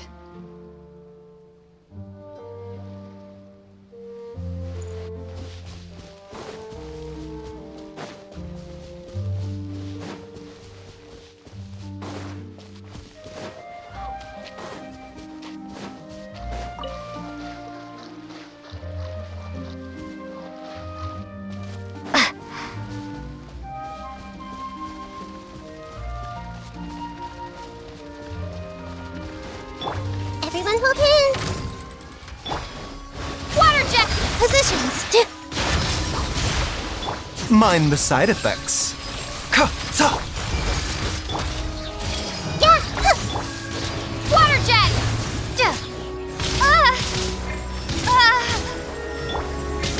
This is nothing. A bitter pill to swallow.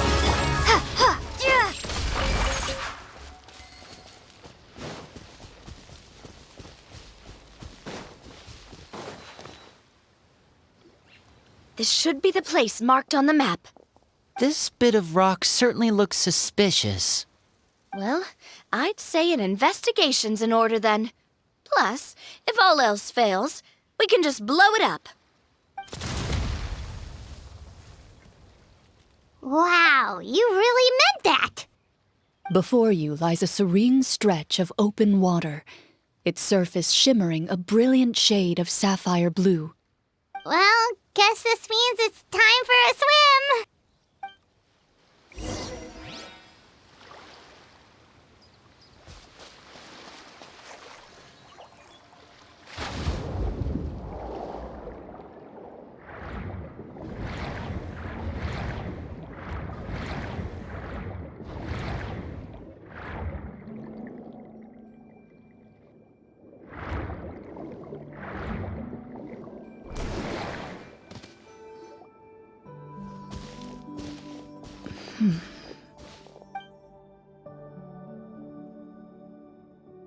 What's the matter?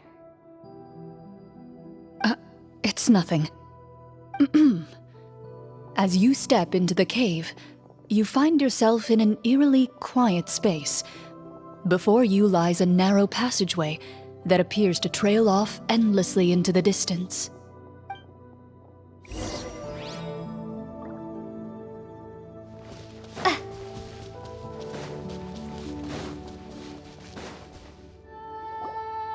Wow, this must be where the treasure is hidden. But this door is blocking our way in. It almost looks like it's been here for quite some time. I've got to hand it to the tabletop troupe. They really went all out with the props. Huh. What have we got down here? A kind of mechanism connected to the door? It looks like we might have to arrange it into a certain pattern. A pattern on a stone door. That's something Master mentioned before. Is something wrong, Clorinde? After a long, difficult journey, you finally arrive at the location indicated by your map. It appears to be an ancient site of some sort, where treasure likely awaits. Your surroundings are exceedingly quiet and serene, as if the secret that slumbers here has never once been disturbed. If you listen closely, you can almost convince yourself you can hear the sound of its calm, gentle breathing. That description makes Paimon feel kinda bad for disturbing this place. We're doing this for the sake of the people, to free them from the evil sorcerer. I say it's time for this treasure to once again see the light of day. Linny's right. We need to keep going. The future of the kingdom depends on it. The next part of the story requires us to solve the puzzle, right? Let's start exploring the area. Yes, that should be fine. Something feels off about all this. Guess I'll just have to improvise.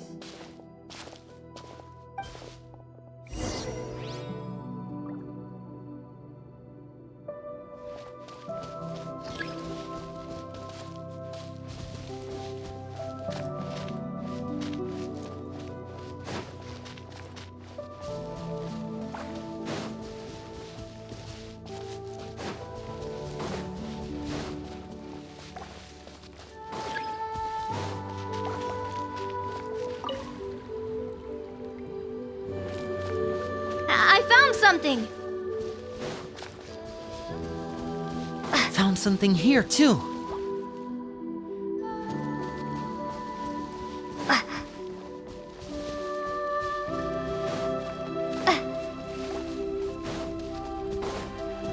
Same here.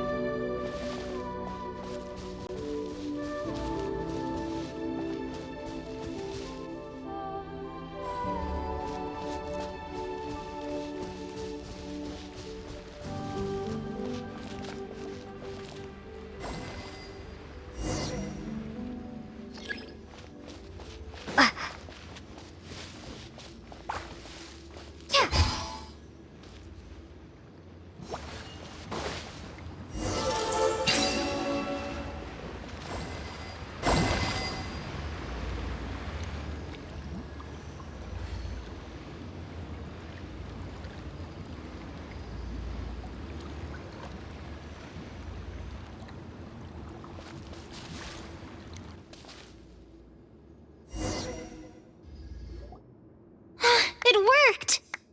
Something just appeared. Some kind of new mechanism, maybe? By solving the puzzles, you prove yourselves worthy of inheriting the secrets of the past. At the end of each puzzle, you're rewarded with With? a key.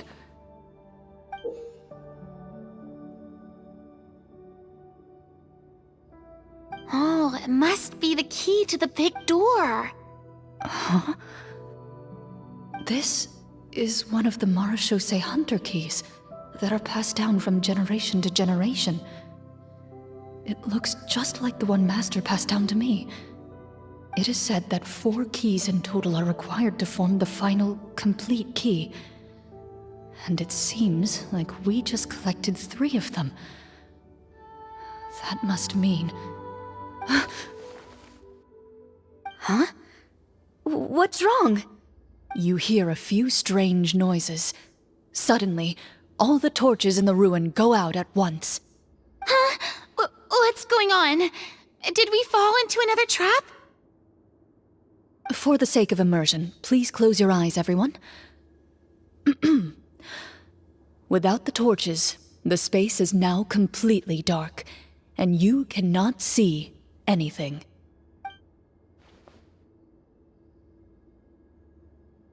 But Paimon can still see a little bit over here.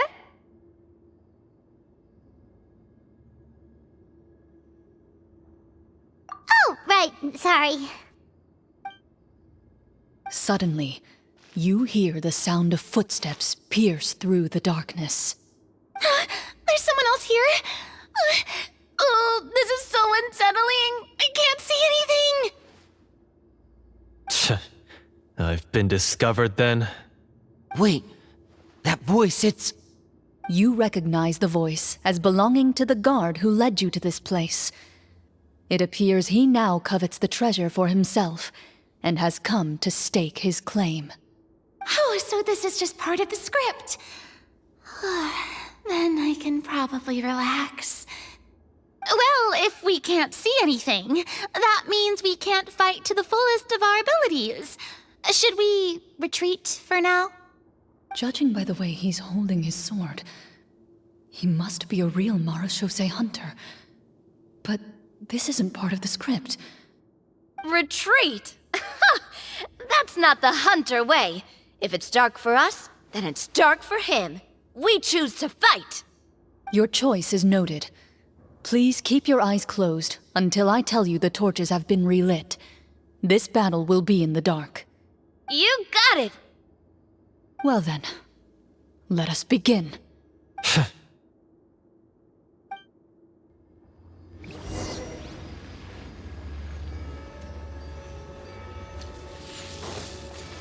Loaded!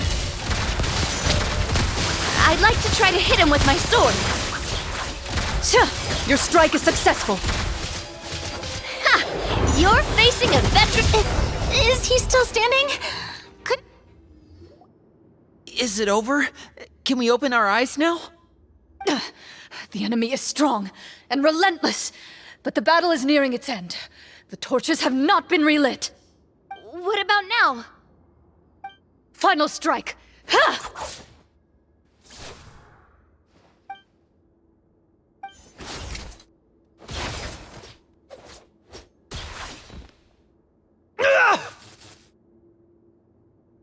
Well, did we get him?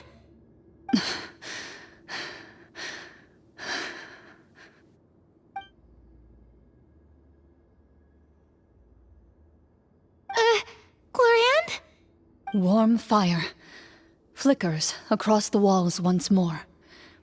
Your vision is now clear. In an impressive display of courage, the four of you successfully defeat the uninvited guest. That look in his eyes. It's like he became an entirely different person as soon as I defeated him. Huh? Mr. Florian? Oh, wait. We're supposed to be role-playing. I should stay in character. Speak your name, guard. Why did you lead us here just to betray us? Is this treasure really more important to you than bringing peace to the kingdom? What kingdom? What peace? Those were nothing but lies!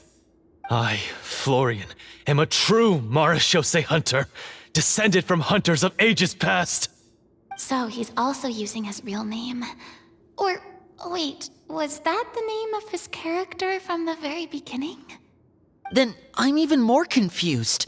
If you truly are a Marashose hunter, shouldn't you want to help us just like you said before? Shouldn't we fight together for the sake of the people? What do you know? In this day and age, there's no glory to be had as a Marashose hunter. What's that supposed to mean? My skills were passed down to me by my father. We lived a life of obscurity in the remote wilderness. Still, he devoted everything he had to being a Marashose hunter. And what did he get in return? A life of poverty and pain. In a world that forgot all about him. When he died, not a single person came to mourn his passing. The Marashose hunters were the ones who saved this city. We're heroes. We deserved more recognition and respect than this. Is he talking about how no one in the capital seems to remember the hunters and their legacy? I didn't expect the script to contain this level of social criticism. So that's why you want to take the treasure for yourself? You feel like you're owed fame and wealth? If you already knew where the treasure was located, why didn't you just come down here and take it? Because I still needed the final key. Only a true Marashose hunter is capable of passing through this final door. As someone who sought to hurt others for his own gain, Florian lost that right long ago. Okay, but what is this treasure anyway? We've got all the keys, right? So can we just go in and take a look? You're sure you want to go in? We've been talking about it for so long. Of course we want to see what's inside. And we've already defeated Florian, right? So he won't try to take it from us anymore. Pesky brats. Watch yourself. Then let's open the door together. All right. Your choice of action is confirmed.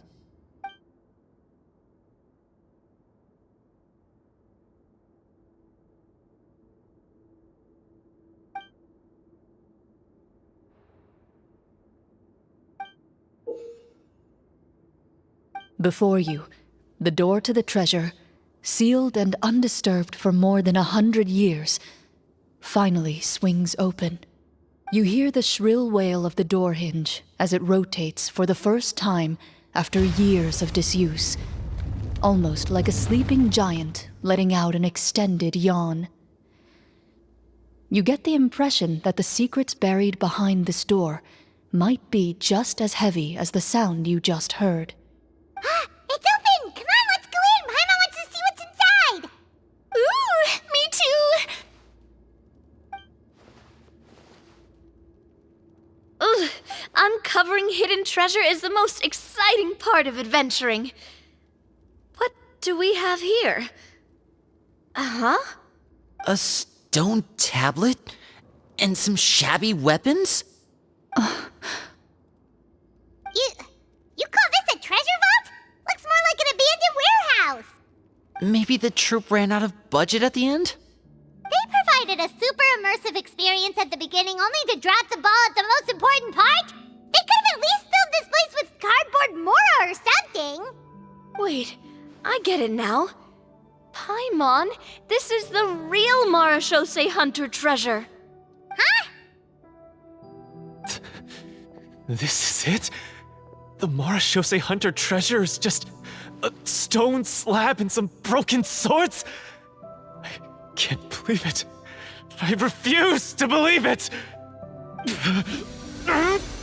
Whoa, are you okay? The Marashose hunter before you appears to suffer a serious mental breakdown. He needs to leave the room for a moment to collect himself. One of you seems to understand the significance of the treasure already. If the rest of you wish to follow suit, you may remain here in the meantime and explore your surroundings.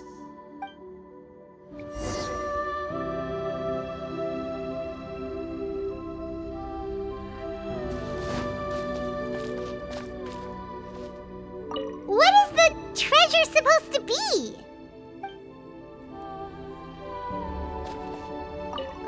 The names on the tablet. The old and broken weapons. Walter.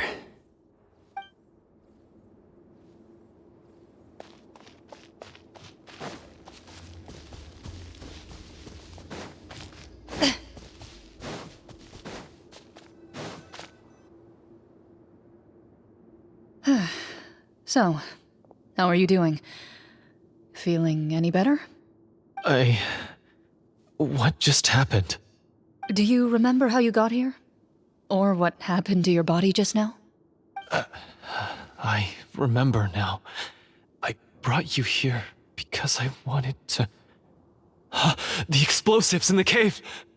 You mean these? Huh? How did you... I could tell something was off the moment I stepped into this cave, so I kept an eye out. I've already dismantled the whole thing. So the strongest champion duelist in all of Fontaine saved the day once again. Guess I shouldn't be surprised. It would seem your skills as a Marashose hunter are as sharp as ever. I deserve some answers, don't you think? Tell me why you wanted to lure me here. Everything you said earlier sounded like the truth. Luckily, your monologue was dramatic enough to convince my friends you were just role-playing. I don't know.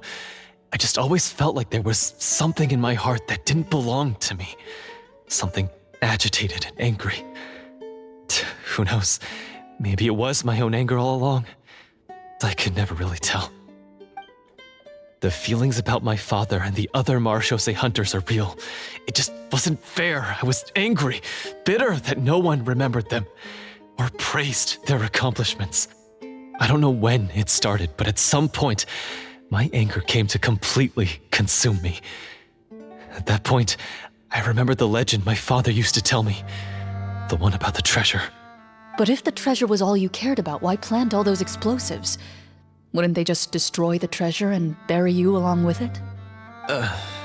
I can't remember. My head is a mess. It felt like there was this voice telling me to eliminate the hunters, but now it's gone.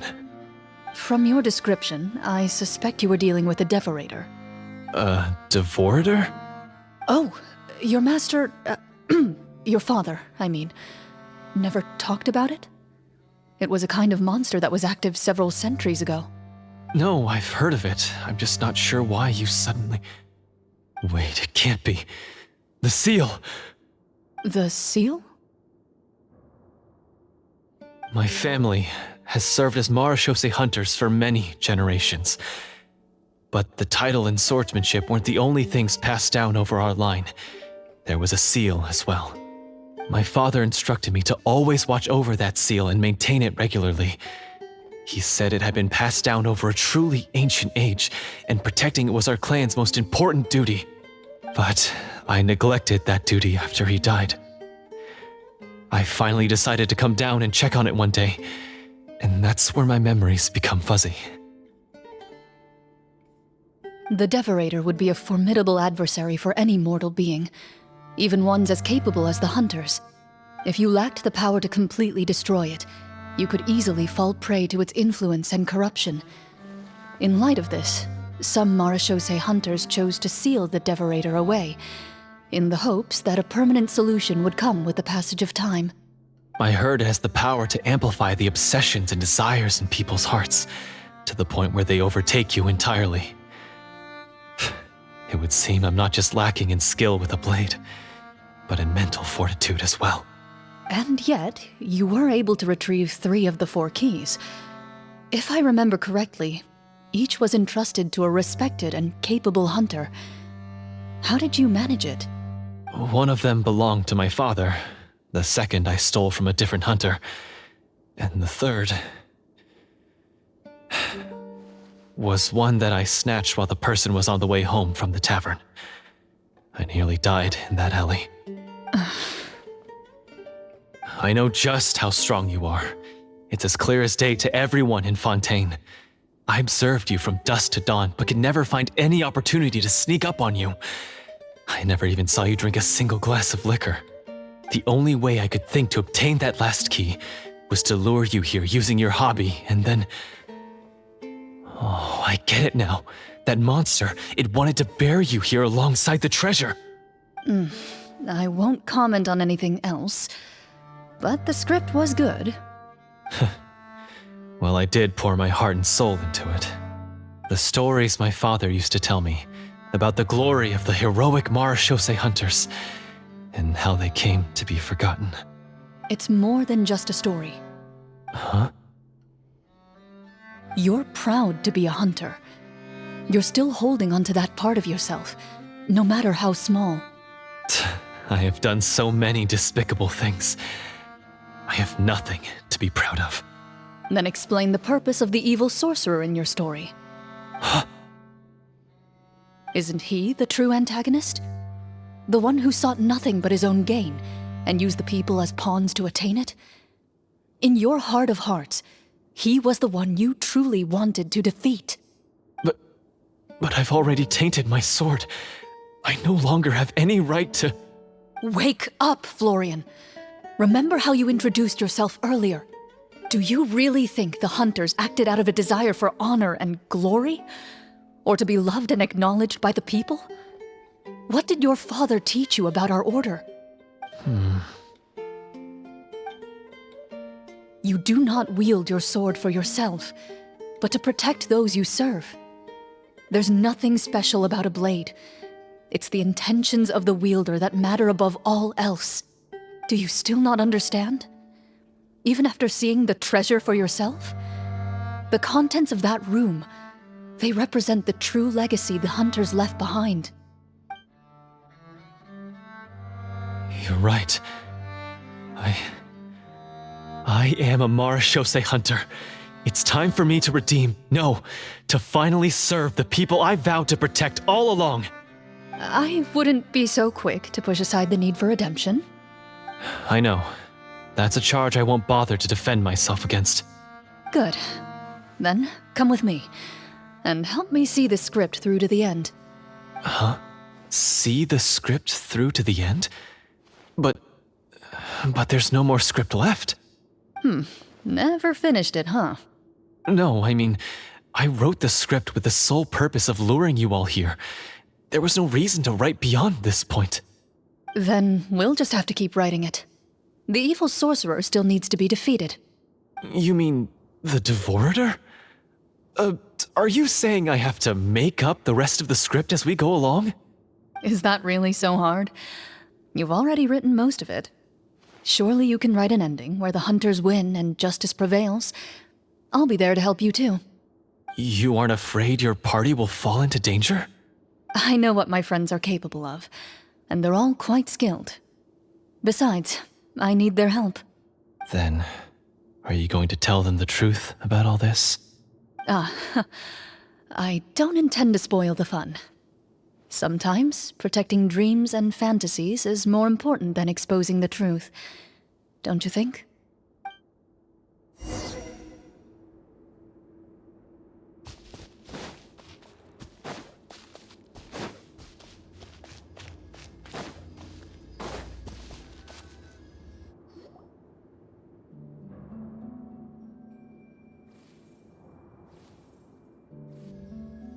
They're back!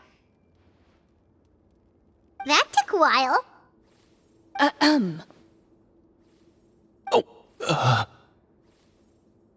Ahem! My fellow Marashose hunters, please forgive me, for I have sinned. Tone it down. Sorry. After crossing swords with you and witnessing your courage in battle, I've rediscovered my true self and regained my pride as a Marashose hunter. Oh, do I smell a redemption arc? I confess, I was brainwashed by the evil sorcerer. He asked me to lure you here so he could bury you in this cave. That little... Wait, you're saying all of that wasn't you, but the evil sorcerer? That's right. He's adept at manipulating the hearts and minds of the people. I fell under his influence because I did not possess a strong enough sense of will. Huh! And how are you going to prove that you're a changed man? We're not going to fall for the same trap twice. To be perfectly honest, I only came to my senses after seeing the treasure. It reminded me of my father's past teachings. The treasure was actually... The names of all the Marashose hunters from ages past and their weapons? Wait, you already know? Of course. Don't underestimate a veteran role player's exploration skills. Oh, wait, I mean Marashose hunter Navia's exploration skills. We just finished reading through the content of the stone tablet. That tablet recorded the lives of some fascinating people. For example, this Marashose hunter called Est. She inherited the responsibilities of the Golden Hunter and passed judgment on many people, But in private, she had a very easygoing personality. Her favorite pastime was singing and dancing with her friends, and she was said to have a beautiful voice. So, she was just like you. Oh, you really think so? Well, when you put it that way, I suppose I also have a few things in common with this Walter. Working as an executioner, he supposedly used a countless number of tricks to confound his enemies in battle. Oh, if only I could have seen the feats of magic he pulled off back then. Their lives were all so exciting. You could write so many cool books about their accomplishments. How could they have all been forgotten? Because they chose to be. To hunt monsters that only appear in the shadows, you must also operate in the dark. To be a marechaussee hunter is to willingly give up on wealth and fame. Then this stone tablet must have been left behind by their companions. That's right. Few marechaussee hunters ever revealed their identity to the public. They always protected the city from the shadows. The only time they spoke of their accomplishments would be at night, when they gathered with their fellow hunters in front of the bonfire to share stories of the monsters slain by their hand. So, this tablet was created not so that the hunters would be remembered by the people, but so that they would be remembered by each other. No wonder this place was so well hidden. You regard the stone tablet in solemn silence. The names of your comrades etched onto its surface serve as a reminder that you are never truly alone. The tablet proves that, although a hunter walks a shrouded path, it is not a solitary one. There will always be those who walk beside you, a fact that remains as true today as in ages long past. Their legacies shall continue to be passed down from generation to generation, as everlasting as the stone onto which their names are carved. Father, you once told me that I should seek out the treasure if I ever became lost. So this is what you wanted me to find.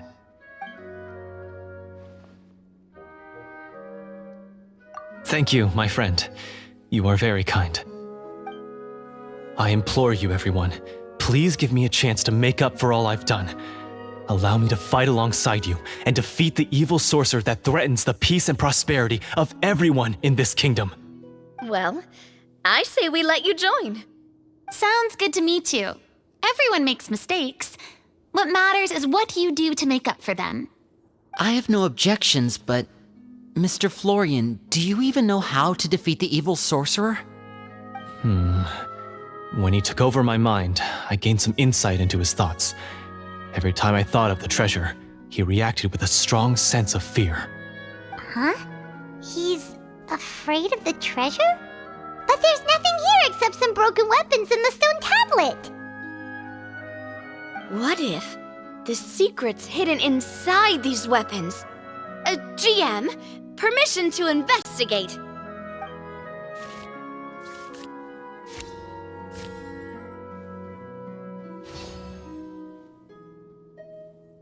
At first glance, the weapons appear absolutely ordinary. But as you observe them, you notice a faint energy emanating from within. These blades have slain countless monsters. Though it's been a long time since they were used in battle, their edges remain sharp, as if they're simply waiting for the next worthy hunter to carry on their legacy. So basically take these with us, right? I'll take this weapon, since it used to belong to Est. Maybe it'll find comfort in being held by someone who appreciates the arts. Good idea. I'll take Mr. Walter's bow then, from one archer magician to another. Paimon's gonna pick a cool weapon too!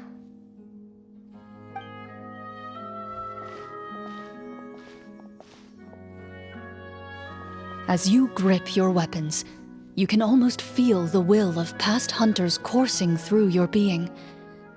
It's a feeling of courage, determination, A silent vow passed down from generation to generation that says, eradicate the monsters, no matter the cost.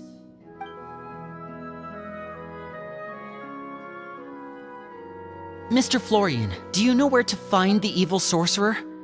I was able to see his surroundings when our minds were connected. I believe he's currently hiding out at the church in the kingdom. We must be extremely careful. He's spent so long living among monsters that he's now taken the form of one. He will not be easily defeated. Then why don't we explore some more and try to find some higher level gear? We don't want to just fight him and lose, right?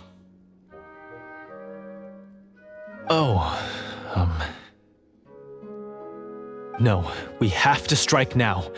He was greatly weakened when I managed to break out of his control.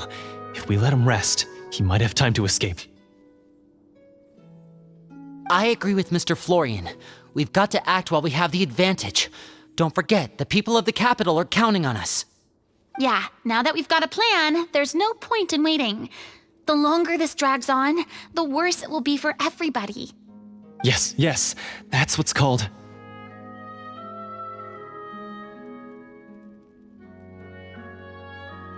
Yes, that's exactly right. All right, you've persuaded Paimon. Mr. Florian, please lead the way. Of course. Follow me. He had to set up so many scenes today, and now he has to join in for this last part. I really don't envy his job. Finally, you decide to slay the evil sorcerer and bring peace back to the kingdom once and for all. As you walk away, you feel the gaze of the stone tablet at your back, as if all the hunters of the past are wishing you success in the battle ahead and awaiting your triumphant return.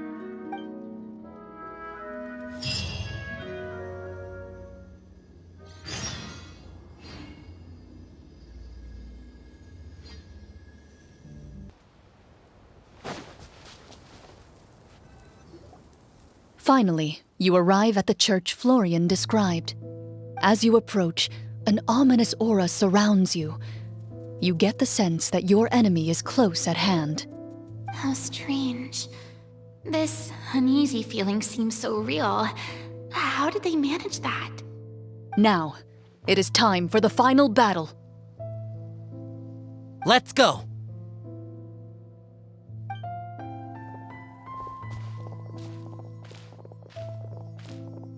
Florian, wait. What's wrong? I think you should wait outside. You've already been corrupted by the Devorator once. It could easily re-enter your mind and take control of your body. I don't think it's a good idea for you to be this close. If it corrupts you again, it's possible you might take on a new form entirely. That's exactly why I have to go. Why I should be at the very front. You mean... Yes. I intend to lure it into my body. That's too risky. If things get out of hand, I might have to kill you. Do you understand how dangerous this is? I understand, but if I do this, you'll have a clear and visible target. The Devorator will have a hard time passing up a chance to enter a body it knows how to control. You won't have to worry about any of your friends being taken over. You're not like me, Miss Clorinde. You're a just and powerful Marechaussee hunter. The monster broke free due to my error. It's only right that I shoulder the responsibility for its destruction. This is... something that I have to do. Consider it a duel to restore my honor. My only request is that you give it your all.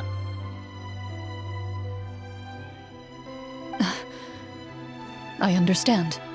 Then, as a champion duelist, I hereby accept your request for a duel, and extend to you my most sincere regards.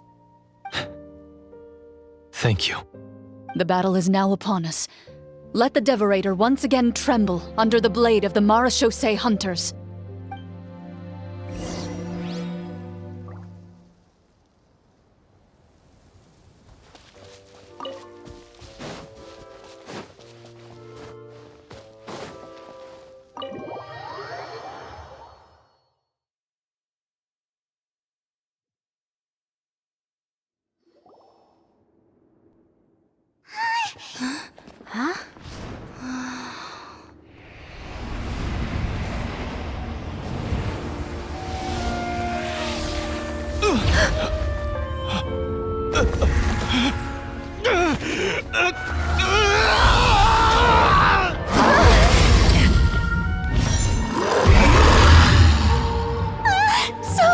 So lifelike!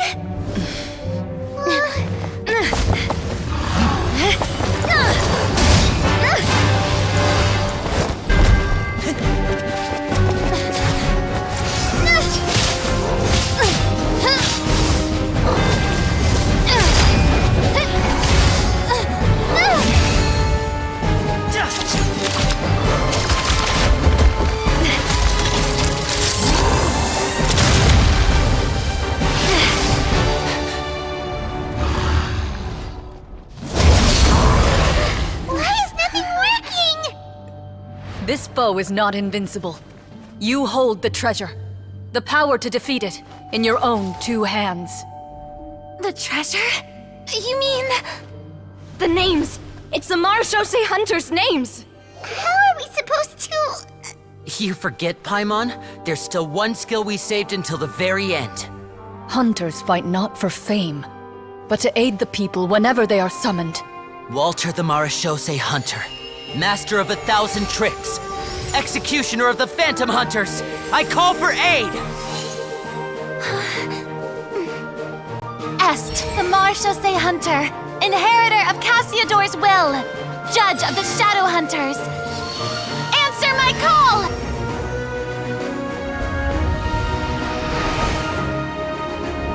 Petronia, protector of justice and order. The hunter I respect the most. Thank you for saving my friend, the best one I'll ever know. Please, lend us your strength!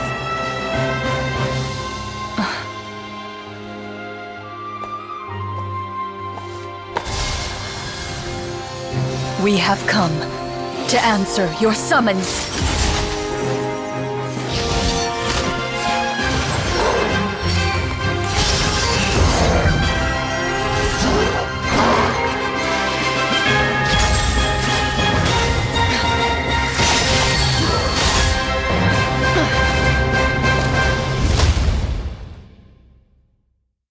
And so, the monsters were eradicated, and the sorcerer was defeated.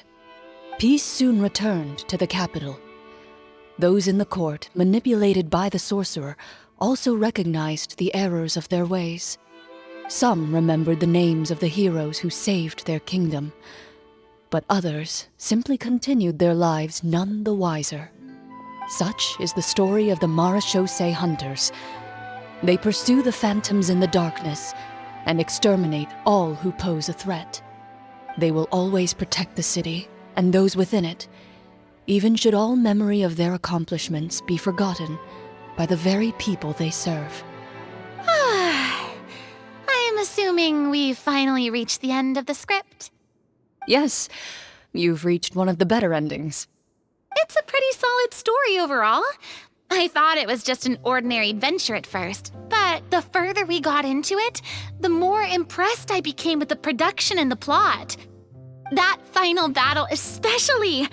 All the effects were super realistic. Oh, right. Yeah, totally. That's a really good point. I never expected the weapons we picked up from that vault would have that kind of effect. Yeah, mine nearly scared the daylights out of me when it started glowing. I took a good look at it after we got out, but I don't think it ever lit up again. Oh, we should probably give these props back, right? I'll just leave mine here. Did you have a good time? Of course. Let me know if another script like this comes around. Sure, no problem.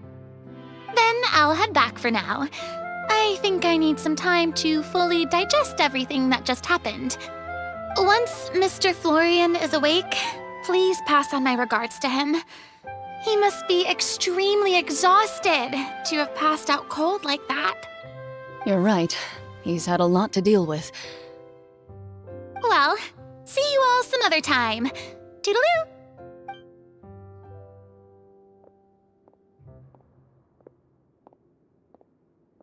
Okay, so, can I ask now? I think it should be fine, yeah. What in the world was going on back there? So you saw through all of that? That time in the cave when you told us to close our eyes, it'd be weirder if we didn't notice anything. I was dying of curiosity the entire time. I mean, you did a pretty bang-up job of pretending nothing had gone wrong. Farina actually looked like she thought all of it was planned. Guess none of us wanted to be the one to break the illusion. What are you all talking about?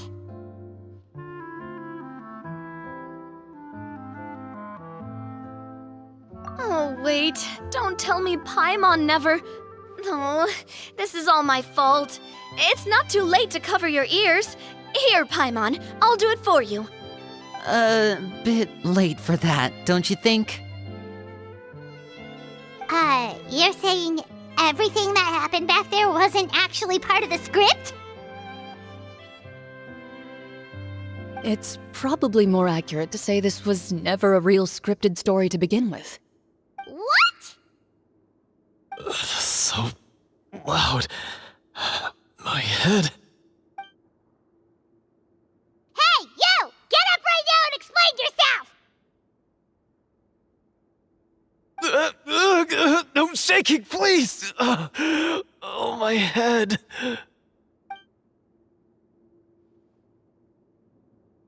Did Paimon just hear that right? You guys made up that whole last part on the spot? It's not nice to lie to people, but Paimon's gotta admit, that was a really good story, Florian. Oh, and nice improvisation, Clorinde! Yeah, it was like watching a magician improvise a spectacular magic trick after forgetting an important prop. If Paimon knew something was wrong with that vault, she would have floated straight in the opposite direction. Everything was under control. As if you've ever described a situation as being out of control. I'm pretty sure any situation you consider to be easy to handle would scare a reasonable person half to death. Guess I'm just used to it. You must run into a lot of unexpected situations then. That explains why you're so good at coming up with things on the spot. As for you, Florian... I know there's no excuse for what I did. I'll turn myself into the guards at once, confess my crimes, and accept any punishment that comes my way. I would say you've already suffered more than enough. What? You may have been blinded by fame and fortune in the beginning, but your actions during the final battle had proven you to be a true Marechaussee hunter. You'll be far more used to the city above ground than below. Your job as a hunter is more important. But... Of course, you'll still need to take the keys and pay a personal visit to the 2 hunters you wronged. Prepare to accept any terms they give you as well. Yes, of course. As far as I'm concerned, though, your showing in the duel was enough to prove your honor. Then I'll do exactly as you said. I'll go return those 2 keys right now. Thank you so much, everyone. I'll do my best to prove myself worthy of the second chance you've given me. I swear this on my name and honor as a Marechaussee hunter. Until we meet again, everyone.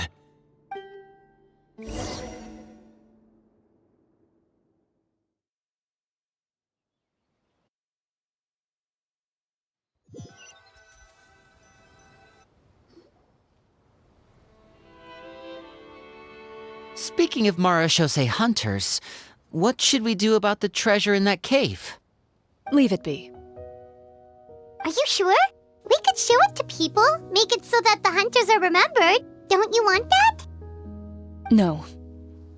Every name on that tablet made the same choice.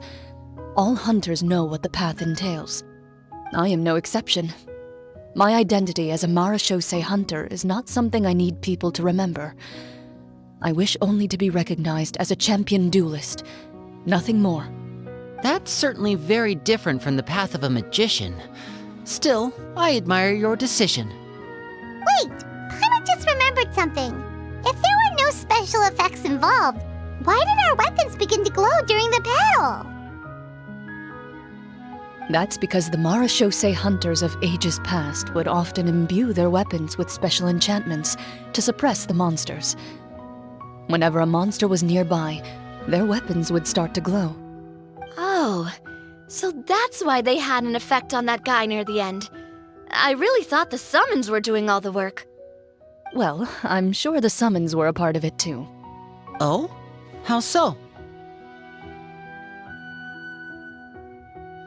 This particular Devorator probably hailed from the same era as the hunters we saw in the room.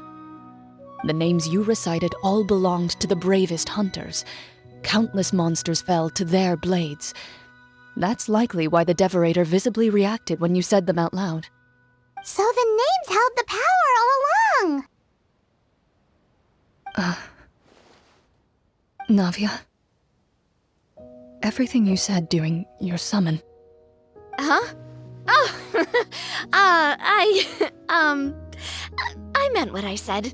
I mean, it was true to my character, so yeah, I'm glad you heard it. Just don't make me repeat myself. It's embarrassing. I really appreciated those words. All right. Don't get all sentimental on me. Anyway, let's not talk about that anymore. I'm going to go on ahead. Don't fall too far behind now. She ran off! I should probably head back as well. This story was truly incredible. I might have to spend the whole night telling my siblings all about it.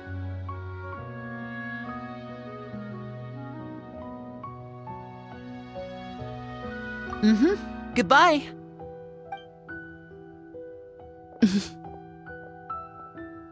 Traveler, should your name and deeds be forgotten, what do you think the significance of your journey will be?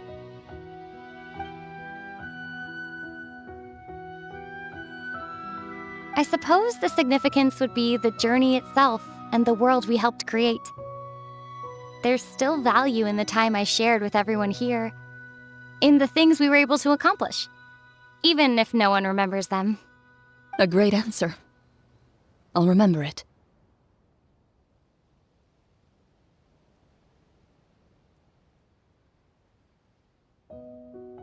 Me?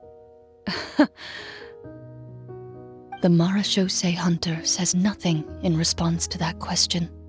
Perhaps her answer lies in her silence, an unspoken vow left to echo through the night. The path she walks needs no explanation.